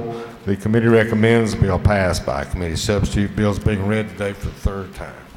Chair recognizes the chairman of the State Properties Committee, Chairman Neal, to present the bill. Chairman Neal. Thank you, Mr. Speaker, and ladies and gentlemen of the House. This House Bill 271 is somewhat of a cleanup and a clarification from some of the work that we did with criminal justice reform last year dealing with record restrictions. This bill passed Judiciary Non-Civil after several meetings with the subcommittee and work with prosecutors and defendants. It actually passed full committee without even a question being asked in the hearing. This bill does a few things, and I'll hurriedly go through those. It makes it very clear when an individual is not convicted of a felony in which they're convicted of a misdemeanor, but it's an unrelated charge, that they're still eligible for restriction, and that the prosecuting attorneys will have a period of 90 days to respond to a request from an offender to have that record restricted. If they don't respond in 90 days, the request will be confirmed and the record will be restricted.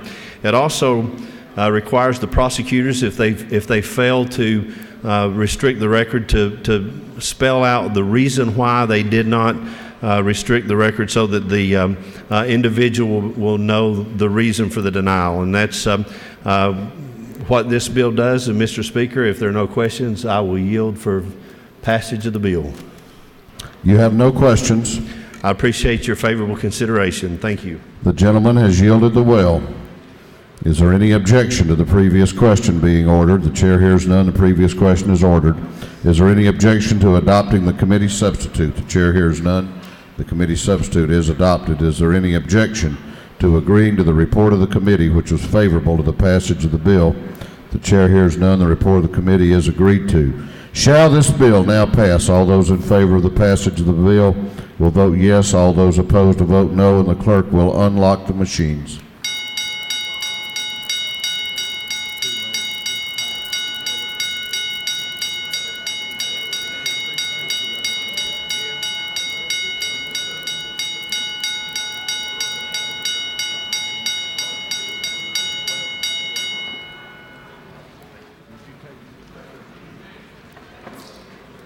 Have all members voted?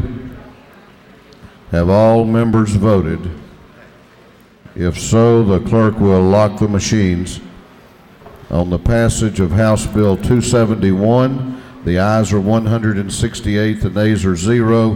This bill, having received the requisite constitutional majority, is therefore passed. Clerk will read the caption to House Bill 345. House Bill 345.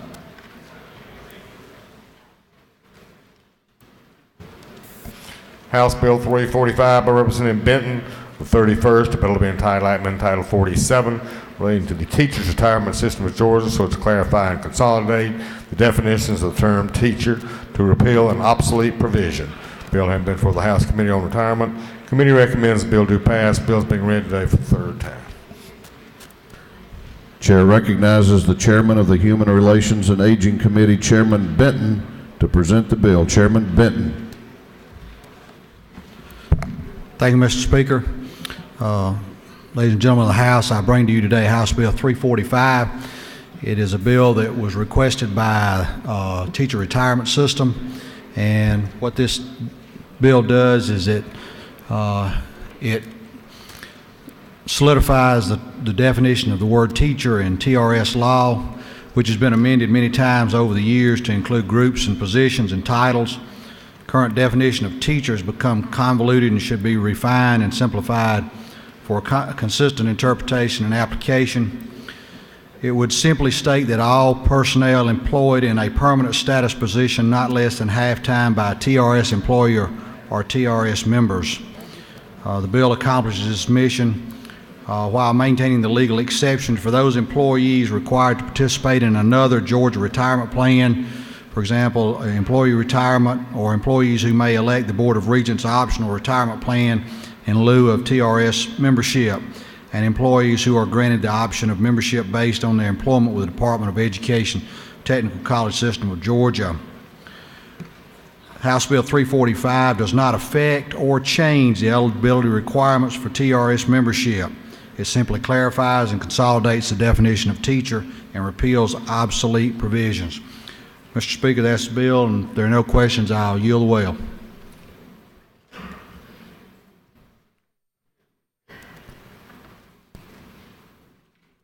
You have no questions. Thank you, Mr. Speaker. I'll yield the will. Gentleman has yielded the will. Is there any objection to the previous question being ordered? The chair hears none. Previous question is ordered. Is there any objection to agreeing to the report of the committee, which was favorable to the passage of the bill? The chair hears none. The report of the committee is agreed to. Shall this bill now pass? All those in favor of the passage of House Bill 345 will vote yes. All those opposed will vote no, and the clerk will unlock the machines.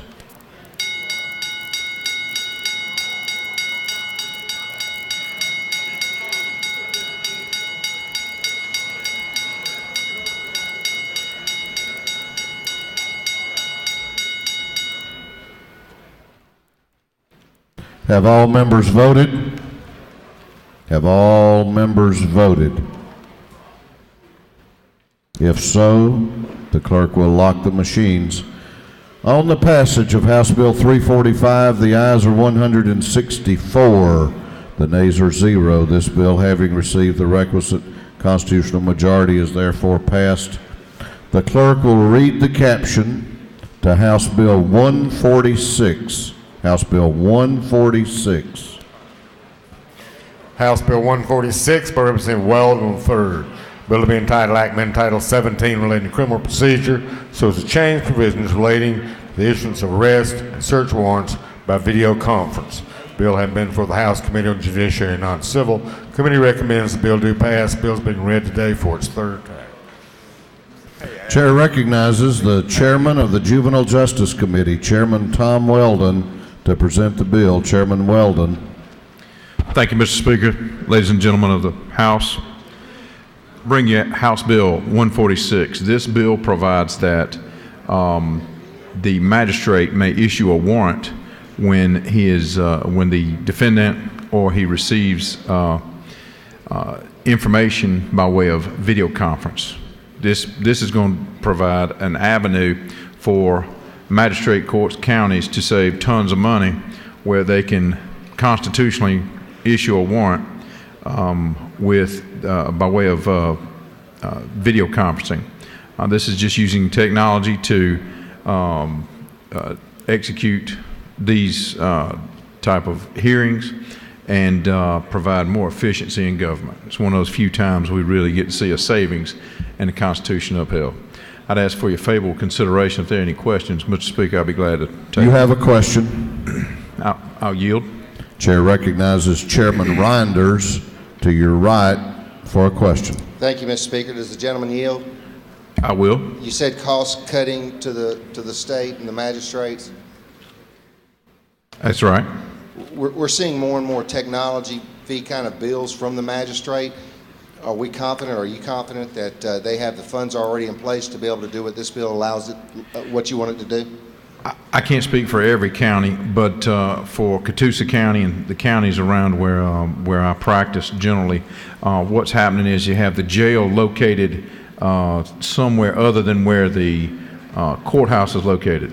Then in order to have, or the police department's located several miles away also, in order to do these hearings, they can flip it. All they have to do is pull up a laptop, click into, it's similar to Skype.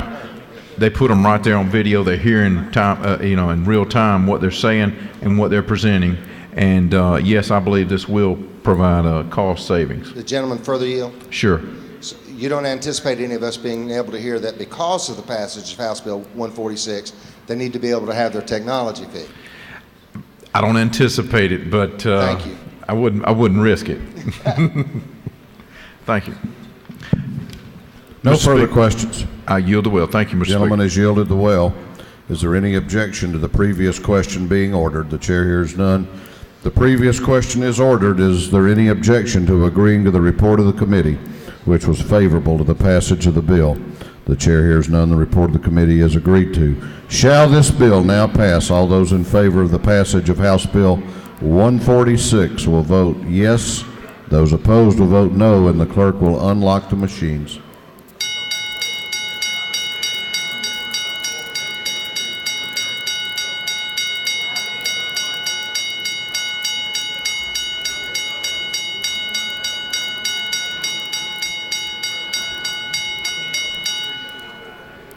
Have all members voted? Have all members voted? If so, the clerk will lock the machines. On the passage of House Bill 146, the ayes are 166, the nays are 1. This bill, having received the requisite constitutional majority, is therefore passed.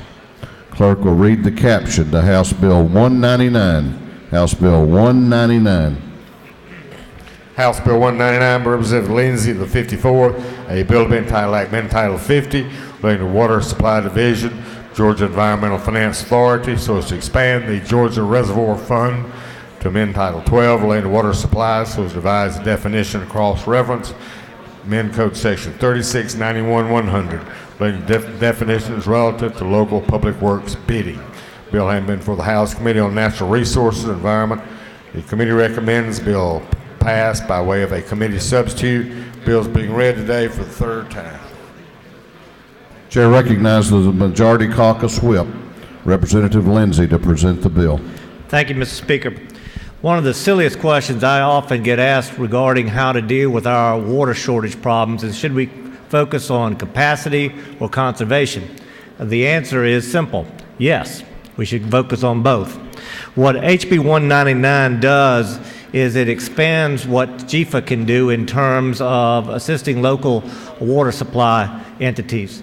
Already underneath the law, they can assist in developing reservoirs. What this bill simply does is also allow them to assist local water systems in terms of their conservation efforts in developing water grids. What water grids simply do is assist in being able to spot leakages in the water system and be able to plug those up at a quicker time, and also manage water flowing through during peak and less used times to make maximum use of the water that we have here in the state.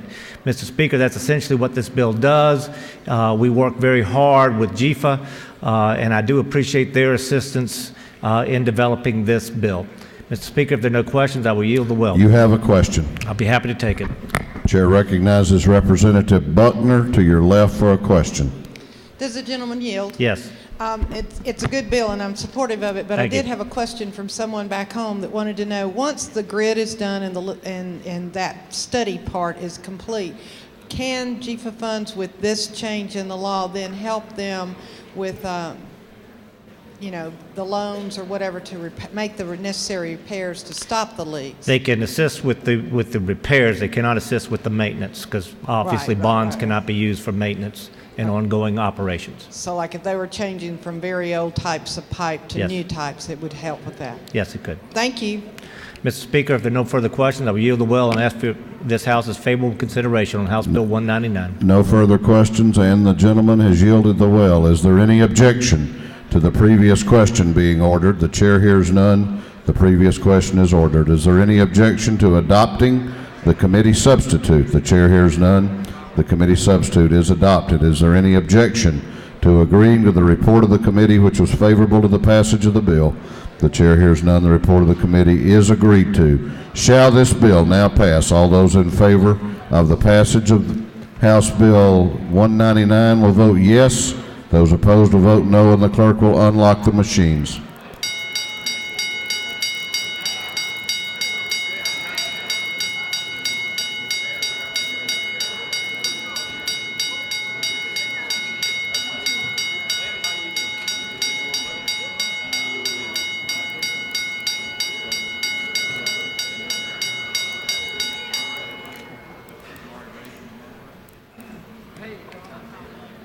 Have all members voted? Have all members voted?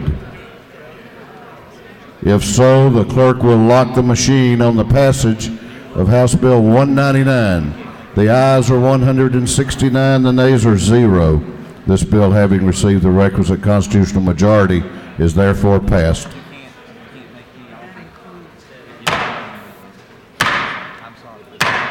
Chair is going to ask each and every member of the House to return to their seats and cease conversation.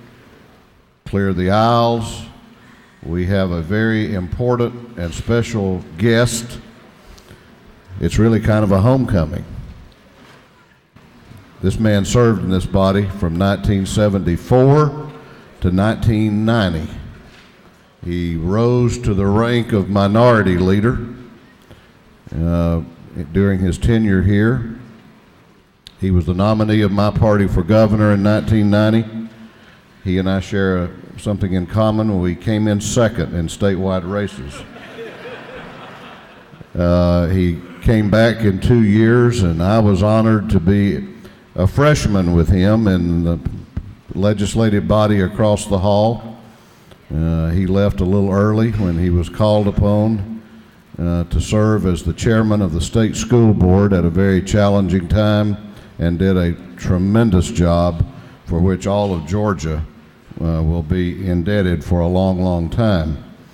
In 1999, he was elected to the United States House of Representatives, and in 2004 was elected to the United States Senate.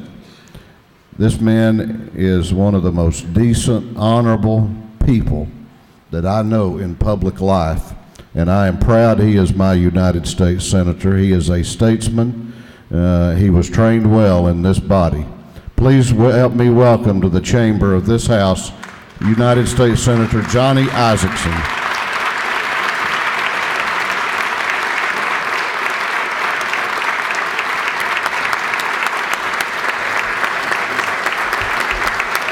Thank you very much. Thank you. You're probably going to think David and I have a pact to always brag about each other. But we don't. We have a bond together. We did run as statewide officials in 1990 for a race both of us finished second in. And both of us will tell you it's probably the best thing that happened to both of us. But at the time, we did not think so. But we learned a lot about this great state and the greatness of it and the greatness of all our communities and all our counties and all our cities and all our people. And I'm just as proud as David is to be in elected office today representing each of you in the United States Senate. David is a great Speaker of the House. This is a great legislature that has the chance to do great things. And as I follow you along, I appreciate your attention to the things that people expect. Unlike the United States Congress, you do balance your budget. Unlike the United States Congress, you do work hard all the way through Friday afternoon many times when we're leaving at noon on Thursday. You know, my experience in this House was to learn to work hard, do the right thing, balance the budget, and always take care of the people's interest. If we had the same discipline in the U.S. Constitution that we have in the Georgia Constitution, we wouldn't be having the difficulties we're having right now. But there's an old saying, it's always darkest before the dawn. And sequestration is the darkest point of my political career because it's the worst thing in the world to abdicate your responsibility of appropriating to an automatic across-the-board cutting system, which ends up punishing people who are doing a good job and actually keeping in business people who aren't doing as good a job. I will predict to you that the sequestration you're reading about and will begin feeling some predictions on won't last very long. And it won't because the public pressure on the Congress as it comes home every weekend during the month of March will get everybody's attention to do the right thing. The right thing is to make the cuts, but it's to make them the responsible way, to evaluate programs on a cost-benefit analysis, to make sure that you're not cutting something that's essential to the people of your state or the people of our country, and take the responsibility yourself as an elected official rather than abdicating it to a meat axe across the board. So I pledge to you this. I'm on the 320 to fly back to Washington today, and I'll be going back every week this month, and I'm going to continue to work until the deadline of March 27th to see to it that we do cut our spending, but we do it in the responsible way where we take responsibility for it. Not the irresponsible way where we assign it to a word called sequestration. I will promise you that. Now let me tell you one other thing. Thank you.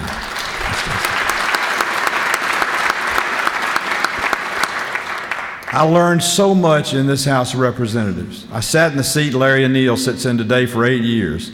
I sat below the gaze of Tom Murphy, who was Speaker of the House all 8 years. He was tough, but he was fair. And he taught me a lot, Calvin. In fact, Calvin's still in the sun. I don't think Calvin's got out of the seat since I left the legislature.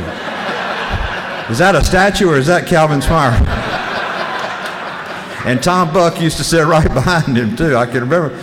But I remember those days where I learned relationships. I learned the value of your word. I learned the importance of taking the oath of office and then living up to the oath of office. And I learned that every single one of us has an obligation to this country and to the people we represent to see to it that we right the wrongs and do what's best for our country.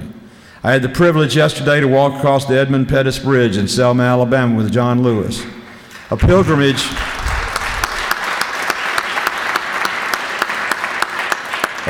that celebrates the greatness of America, a Constitution that gives us the ability to make the changes we should to do what's right for our people.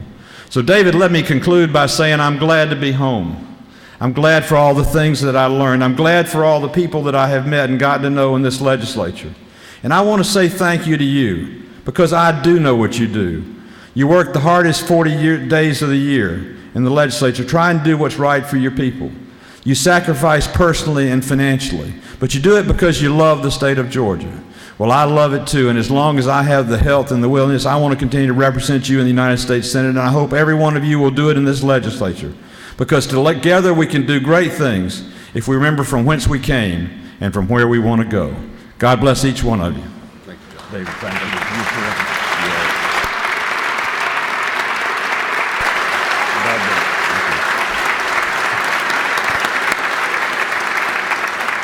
Now, I have a special thank you for you. I'm getting ready to go over to what I know they call the upper chamber. I would call it the lower chamber, since I started in the House of Representatives. But there was a resolution, House Resolution 523, that y'all passed, I think, a couple weeks ago, commemorating the 25th anniversary of the community improvement districts. One of my memories from my service in the House was along with Roy Barnes, the two of us sponsored the CIDs 25 years ago, which have become one of the great funding mechanisms for community improvement districts around our state, who voluntarily are willing to assess themselves an extra 5 mills to match that money with government money to improve our infrastructure, our neighborhoods, our security, our landscape, and our aesthetic qualities. Thank you for recognizing that a great achievement, and to all of you that have CIDs in your district, thank you for using that tool to make your community and our state a better place. And I want to thank Tad Leithhead and Malika Rivers, who are here today, who are head of the Cumberland CID, which was the first CID established under that new law 25 years ago. And if you ever go to the interchange of I-75, 285, and US 41, and just back up and take a look at the landscape, the development, the capacity of the wastewater treatment system, the roads, the interchange, and everything else, you'll know that in part you were a part of that, because without the CID, none of that would have ever happened. Thank you very much. Thank you, David.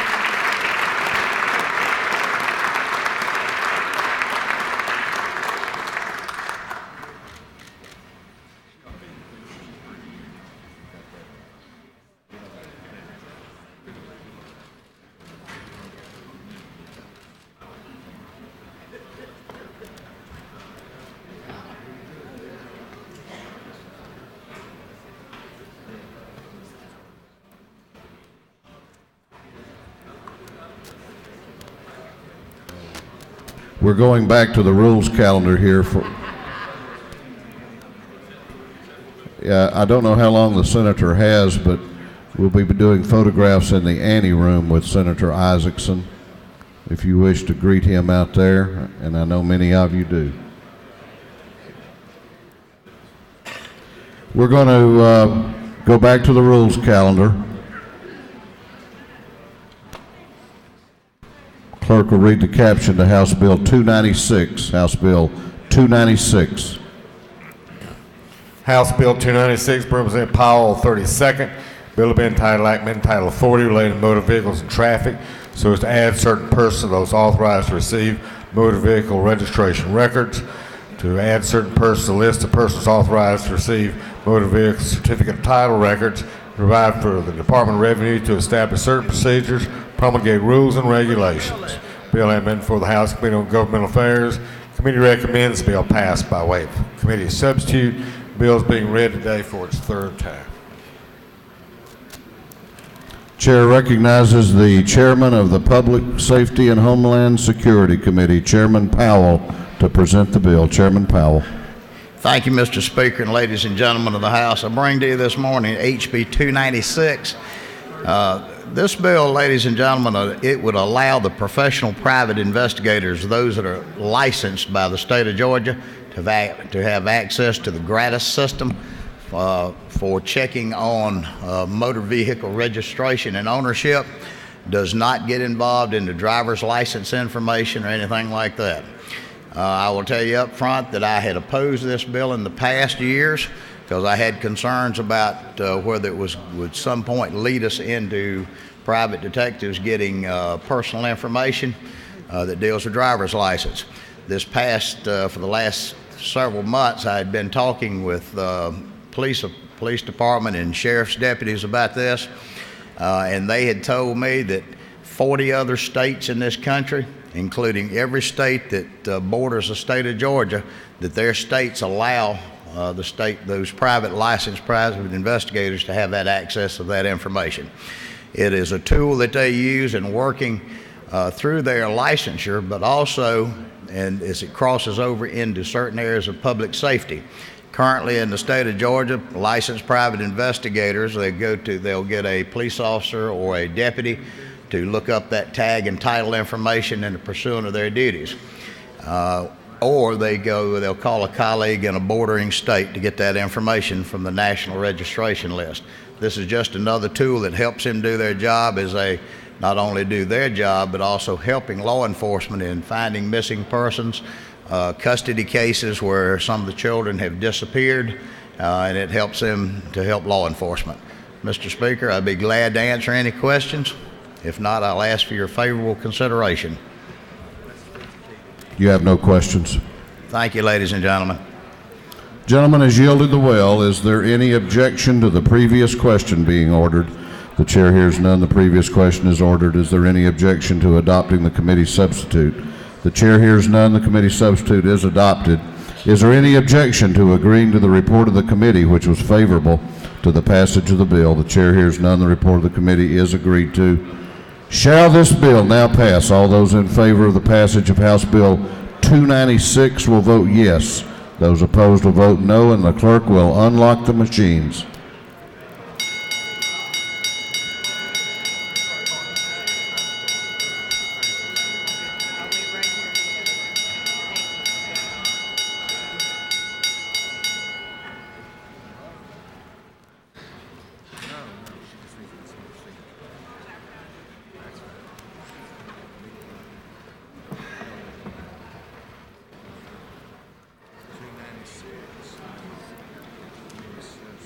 Have all members voted? Have all members voted? If so, the clerk will lock the machines on the passage of House Bill 296. The ayes are 125, the nays are 37. This bill, having received the requisite constitutional majority, is therefore passed.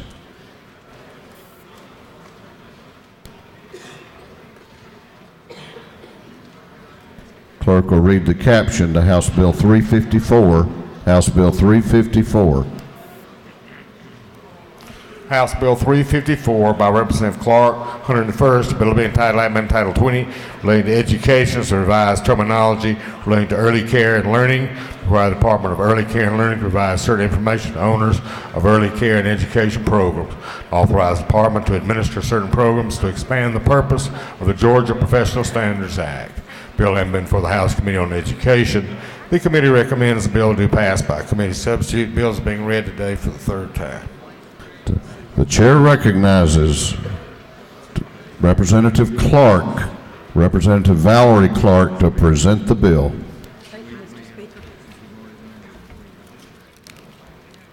Thank you, Mr. Speaker. Ladies and gentlemen, I bring for your consideration House Bill 354. Governor Deal has shown leadership in creating the Department of Early Care and Learning, or DECAL. It's one of only 3 agencies devoted to early childhood in the nation. This department administers Georgia's increasingly strong pre-K program. It licenses child care providers, and it administers federal nutrition programs. The Department of Early Care and Learning has the authority to regulate all early care and education programs. These programs include family daycare homes of 3 to 6 unrelated children, group daycare homes, and child care learning centers, which is the new term for daycare. It modifies the definition of a family daycare home to close a potential loophole in the current law in order to limit the number of unrelated children under age 13 to 6 for child safety reasons. This does not expand their authority. It was 6 before, but this closes a loophole. DECAL already regulates family daycare centers. In Section 3, it transfers language dealing with liability insurance coverage for child care providers, and this is simply cleanup language. It transfers the wording from one section to another.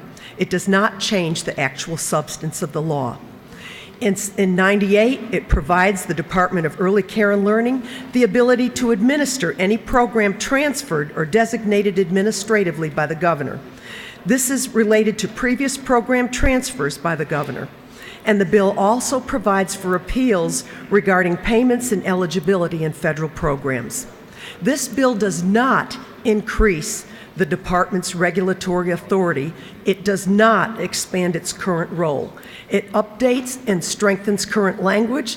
It closes a loophole related to child safety and provides language related to a previous program transfer moved by the governor. Ladies and gentlemen, I ask for your favorable consideration of House Bill 354, and with that, Mr. Speaker, I relinquish the well. You have a question if you care to yield. Yes, sir, I will yield to a question. Thank you. Chair recognizes the chairman of the House Transportation Committee for a question. Chairman Roberts, to your right. Over here. Sir. Lady yield.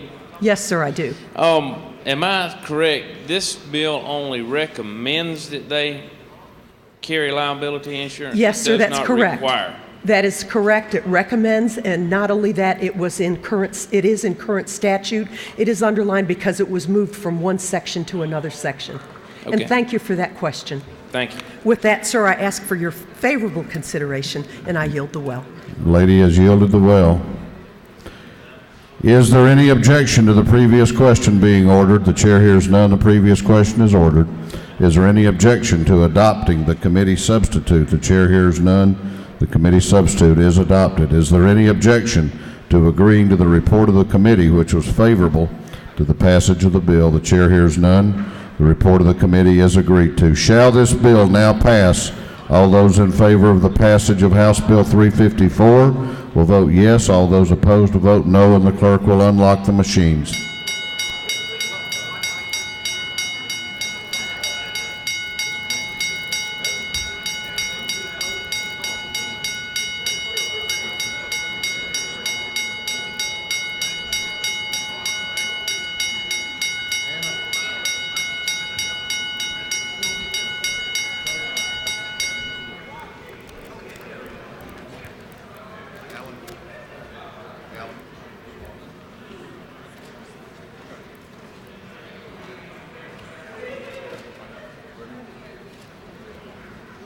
Have all members voted? Have all members voted? If so, the clerk will lock the machines on the passage of House Bill 354. The ayes are 153, the nays are 16. This bill, having received the requisite constitutional majority, is therefore passed. Clerk will read the caption to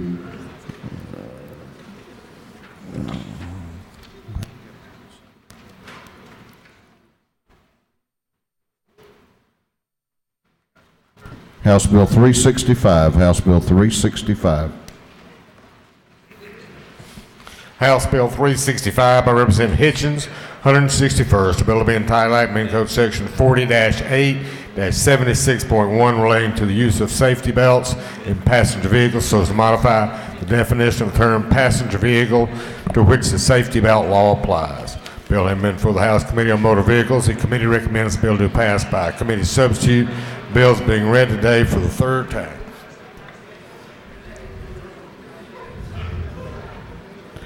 You know, that guy looked an awful lot like a guy that used to be the colonel of the State Patrol when he got in the well too early. Let's try that again, Representative. Chair recognizes Representative Hitchens to present the bill. Representative Hitchens. Thank you very much, and it's certainly a pleasure to have a few friends here to assist me in this endeavor. I waited till they called it, and I watched what happened the other day, and I wish Representative Lindsay hadn't just come in the back door. But I rise today, Mr. Speaker and members of the House, on behalf of House Bill 365. This is the proverbial simple bill that I assume will morph somewhat before we get finished. It pertains to a simple designation in that Passenger vehicles and vans have been identified previously as vehicles that carry 10 or less people. If we change it, as this legislation indicates, to 15 passengers, 15 passenger vans and those that carry less people will be designated as passenger vehicles. The impetus of this is that any vehicle that carries 10 or less is not required to have seat belts. This will require seat belts on passenger vans that carry 15 people, and the reason for that is these are some of the most dangerous vehicles on the highway. They're 3 times more likely to roll over. They have a propensity to roll over. Your odds of being killed in one of these vehicles is 3 times greater if you're unrestrained than if you are restrained. And who uses these vehicles? They're primarily used by school children, people of school age. They're prohibited from being used in the public schools now by federal law. Many insurance carriers will not provide insurance for them. One of the major carriers won't provide insurance, and they're still used by boys and girls clubs. They're used by churches. They're used by athletic recreational departments, and they haul children of school age all over the state. This weekend I had the opportunity to speak at a fundraiser for childhood cancer, pediatric cancer, and they noted several times in there that the number 2 cause of childhood deaths in this country is cancer. The number 1 death is motor vehicle accidents. As I understand it, the primary purpose of government is the protection of our citizens. I think a yes vote on this would protect those citizens that have the least protection in our society. And I'll accept any questions. Well, you have a few. I felt confident that I would. Well, it's people that don't understand the legislative process or how to read bills. Now, who wants to still ask the question? Chair recognizes Chairman Hamilton to your right for a question. Thank you, Mr. Speaker. Is this the gentleman's first bill? I believe one, if the gentleman so states. Okay. Well, would you yield for 2 other friendly questions? Yeah, I'll yield. The first is on line 11. I noticed that we crossed out the word 10 and replaced it with a number 15. Can you explain to me the grammatical reason that we would do such a thing? I think the Legislative Council thought that was best. Would you further yield? I will. On line 12, do you have any pictures of any 15-passenger motorcycles? I don't, but this shall not include motorcycles. Chair recognizes the Majority Caucus Whip, Representative Lindsay, to your right for a question. Thank you, Mr. Speaker. Will the gentleman yield? I'll yield. I really wish you wouldn't reach in your pocket like that. Because it kind of leads to my question. You have been trained in small arms fire, is that not correct? Very efficiently. And you are, and you've been retested annually, is that not correct? If more so. And not only that, but you've been trained in hand-to-hand combat if necessary to deal with bad people, correct? Bad people, would the bad people term include attorneys? Or? Yes, sir. It does now. Furthermore, all these armed guards who are sworn to protect us at this Capitol at one time have served under your direct command. Is that not correct? Unless they've been hired in the last year and a half. Given those facts, I don't have any other questions. Welcome to the House, sir. Thank you. You have other questions if you yield.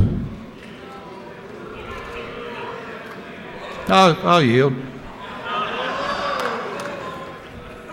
All right, well, I'll be good to you then. Chair recognizes Chairman Dempsey to your right for a question. Does the gentleman yield? I yield. Is it not true that children between the ages of 8 and 18 will be at great risk if we don't pass this bill, and they do continue to ride without a seatbelt? I think they've been at great risk, and I think the science of this matter and the statistical data show it.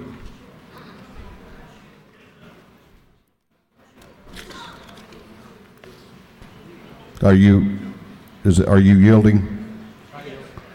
He is now yielding the well.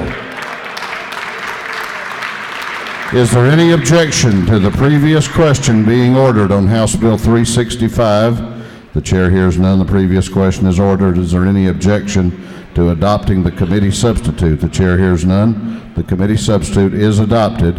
Is there any objection to agreeing to the report of the committee, which was favorable to the passage of the bill? The chair hears none. The report of the committee is agreed to. Shall this bill now pass?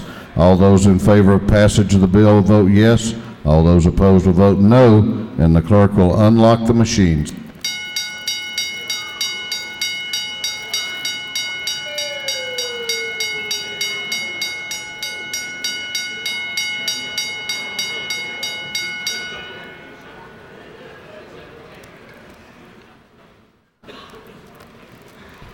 Have all members voted? Have all members voted?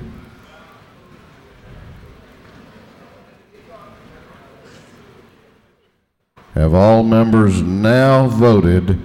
If so, the clerk will lock the machines on the passage of House Bill 365. The ayes are 156, the nays are 16. This bill, having received the requisite constitutional majority, is therefore passed.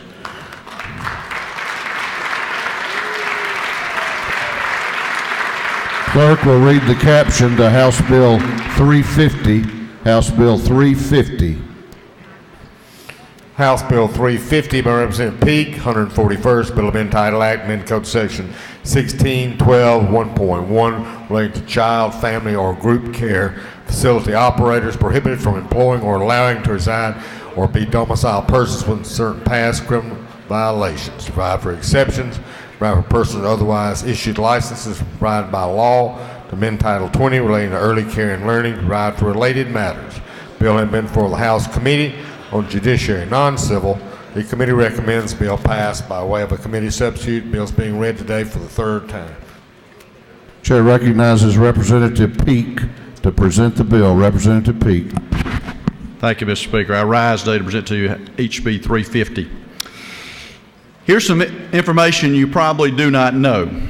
Are you aware that you, like thousands of parents every day, may have dropped off your child this morning at your local daycare center, which is properly licensed by our great state, and your child could right now be cared for by someone who's been convicted in another state of sexual offenses against a minor?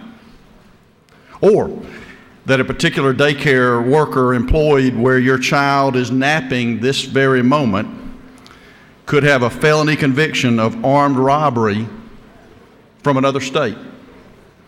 And no one running that daycare facility would know this information, not even the director who hired this individual. Kind of shocking, isn't it? That's because current Georgia law only requires directors of a licensed daycare center to undergo national fingerprint-based background checks. Not a single other employee is required to have this national background check. Instead, all they're required to have before working with your child is a name-based search of Georgia records only. So whatever crimes or convictions that employee has committed in any other state, which would include sexual offenses or battery charges, would not be known by the director hiring that individual who is now caring for your child 8 to 9 hours a day. It's a pretty scary thought, isn't it? Well, HB 350 seeks to correct this deficiency in our state by requiring that every employee that works in a licensed daycare facility, from bus drivers to kitchen staff to all daycare personnel, be required to undergo a national fingerprint-based or biometric background check before working with our children. The Georgia Department of Early Care and Learning Agency, commonly known as DECAL, administers, licenses, and regulates over 6,000 child care programs in Georgia that serve over 350,000 children. The leadership at DECAL has asked for this legislation to greatly improve child safety. And the highlights of the bill are real quickly this. The new requirement for a national fingerprint-based background check for all new employees would begin in January of 2014. Current child care employees would have until January 2017 to receive the new check. This is to ease the burden of the additional small cost to employers. The fact is, though, that with the average turnover at approximately 100% annually, most employees will be checked well before that date. Once implemented, all employees will be subject to a recheck every 5 years, which is actually similar to what is required for public school employees and teachers currently. A provision is included to allow daycare centers to hire an employee immediately after a satisfactory name-based Georgia search. This will allow providers, when needed, to hire staff quickly to ensure proper child ratios or oversight for safety. These providers would still be required to initiate the national background check for such an employee, which usually only takes several days, or be subject to losing their license. DECAL worked closely with the Georgia Child Care Association, which represents a large segment of the industry, in pursuing this concept and in drafting this language. We also coordinated with the GBI and other stakeholders in the early care community. There are currently 26 other states that have mandated national background checks, including all our border states. So, for the safety of our children, I humbly ask for your yes vote on House Bill 350. Mr. Speaker, I'll be more than glad to answer any questions if there are any. You have a question? Yes, sir. I'll be more than glad to answer. Do you yield? Yes, sir. I do yield. Chair recognizes Representative Buckner to your left for a question. Yes, The gentleman yield. Yes, ma'am. I do. I had a question from someone. They're not opposed to this. They're just confused. On line 103, it says a fingerprint-based national criminal history record information. But then if you go down to 112, you have taken out the FBI. So who will do these approved fingerprint? That's a good question. The fingerprint-based national criminal history record is run through the FBI. So the FBI will be doing these checks. That's why it can go across state lines. So that answers your question. I mean, it's a biometric run through the FBI database system. Okay, I guess. Yes, ma'am. Thank you. You have another question if you yield. Yes, sir, I will. Chair recognizes Representative Bell for a question to your left. Representative Bell. Does the gentleman yield? Yes, ma'am, I do. Could you give us a definition of the biometric procedure? Yes, I actually have to have it when I apply for a liquor license at any of my restaurants, where you actually go in and they take a fingerprint of each of your fingers, and it's submitted electronically, goes to the FBI, and you get a report within 3 or 4 days of any convictions that you would have in any state across the country. Okay. And how is that different just from a regular fingerprint? Or is it? It's not. In the Georgia-based record, all you have to do is give your name and Social Security number. Gotcha. So. Thank you, sir. Yes, ma'am. And now you have another question if you I'll yield. answer one more, and then we'll get off. Chair the ledge. recognizes Representative Donahue to your right for a question. Does the gentleman yield? I do, yes, sir. Who pays for the fingerprinting? The bill is silent on that. It'll be up to the market to dictate that. In most cases, probably the employer would pay it. I would imagine that would be where most employers would be willing to get good employees, they would pay for it. And the difference is incremental, about $15 a month. Does the gentleman still yield? I do. Mm-hmm. One more. Do you renew every 5 years on the fingerprinting? Every employee would have to be rechecked once during a 5-year period. That's correct. Thank you. Yes, sir. Mr. Speaker, I'll be more than answer questions offline with anybody that has them, but this is an important measure for child safety in our state, and I ask that you would give your strong consideration to voting yes for this bill. Mr. Speaker, I yield the will. Gentleman has yielded the will. Is there any objection to the previous question being ordered? The chair hears none. The previous question is ordered. Is there any objection to adopting the committee substitute? The chair hears none. The committee substitute is adopted. Is there any objection to agreeing to the report of the committee, which was favorable to the passage of the bill? The chair hears none. The report of the committee is agreed to. Shall this bill now pass? All those in favor of the passage of House Bill 350 will vote yes. All those opposed will vote no. And the clerk will unlock the machines.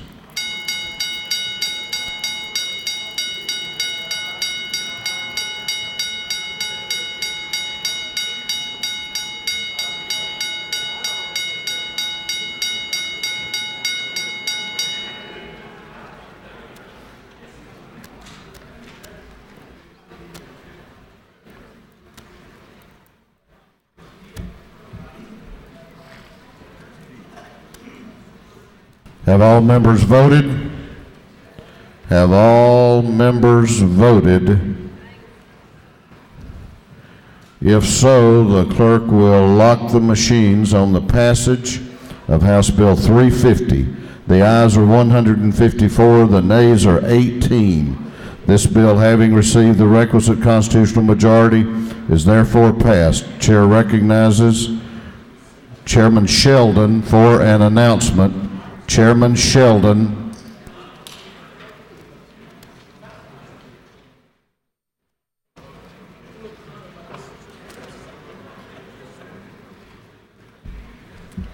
Thank you, Mr. Speaker. There will be a majority caucus meeting immediately upon adjournment, a lunch meeting in room 606 CLOB with a special guest. Chair recognizes Chairman Chanel for an announcement. Chairman Chanel. Thank you, Mr. Speaker. Ladies and gentlemen of the House, the full Ways and Means Committee will meet immediately upon the lunch break in 341, the Appropriations Room. We have two matters to take care of, but it should be a very short meeting. Full Ways and Means Committee in 341 upon break. Chairman Chanel is recognized Chairman Sheldon is recognized to amend her announcement. Thank you, Mr. Speaker. The meeting will actually be immediately upon the lunch break. So thank you. In 606 with lunch. Chair recognizes Chairman Benton for an announcement. There will be a very quick meeting of the Human Relations and Aging Committee in the South Atrium just as soon as we break for lunch. Thank you. Chair recognizes Chairman Stevens for an announcement. Thank you, Mr. Speaker. The Committee on Economic Development and Tourism will meet in 606 immediately after lunch and immediately after their special guest. 606, thank you. Chair recognizes Representative Flood for an announcement. Representative Flood. Thank you, Mr. Speaker. The Minority Caucus will meet immediately upon adjournment in room 216. Lunch will be served. Any other announcements that need to be made before we take a little break? If not, this House will be in recess for lunch until 1:45. 1:45.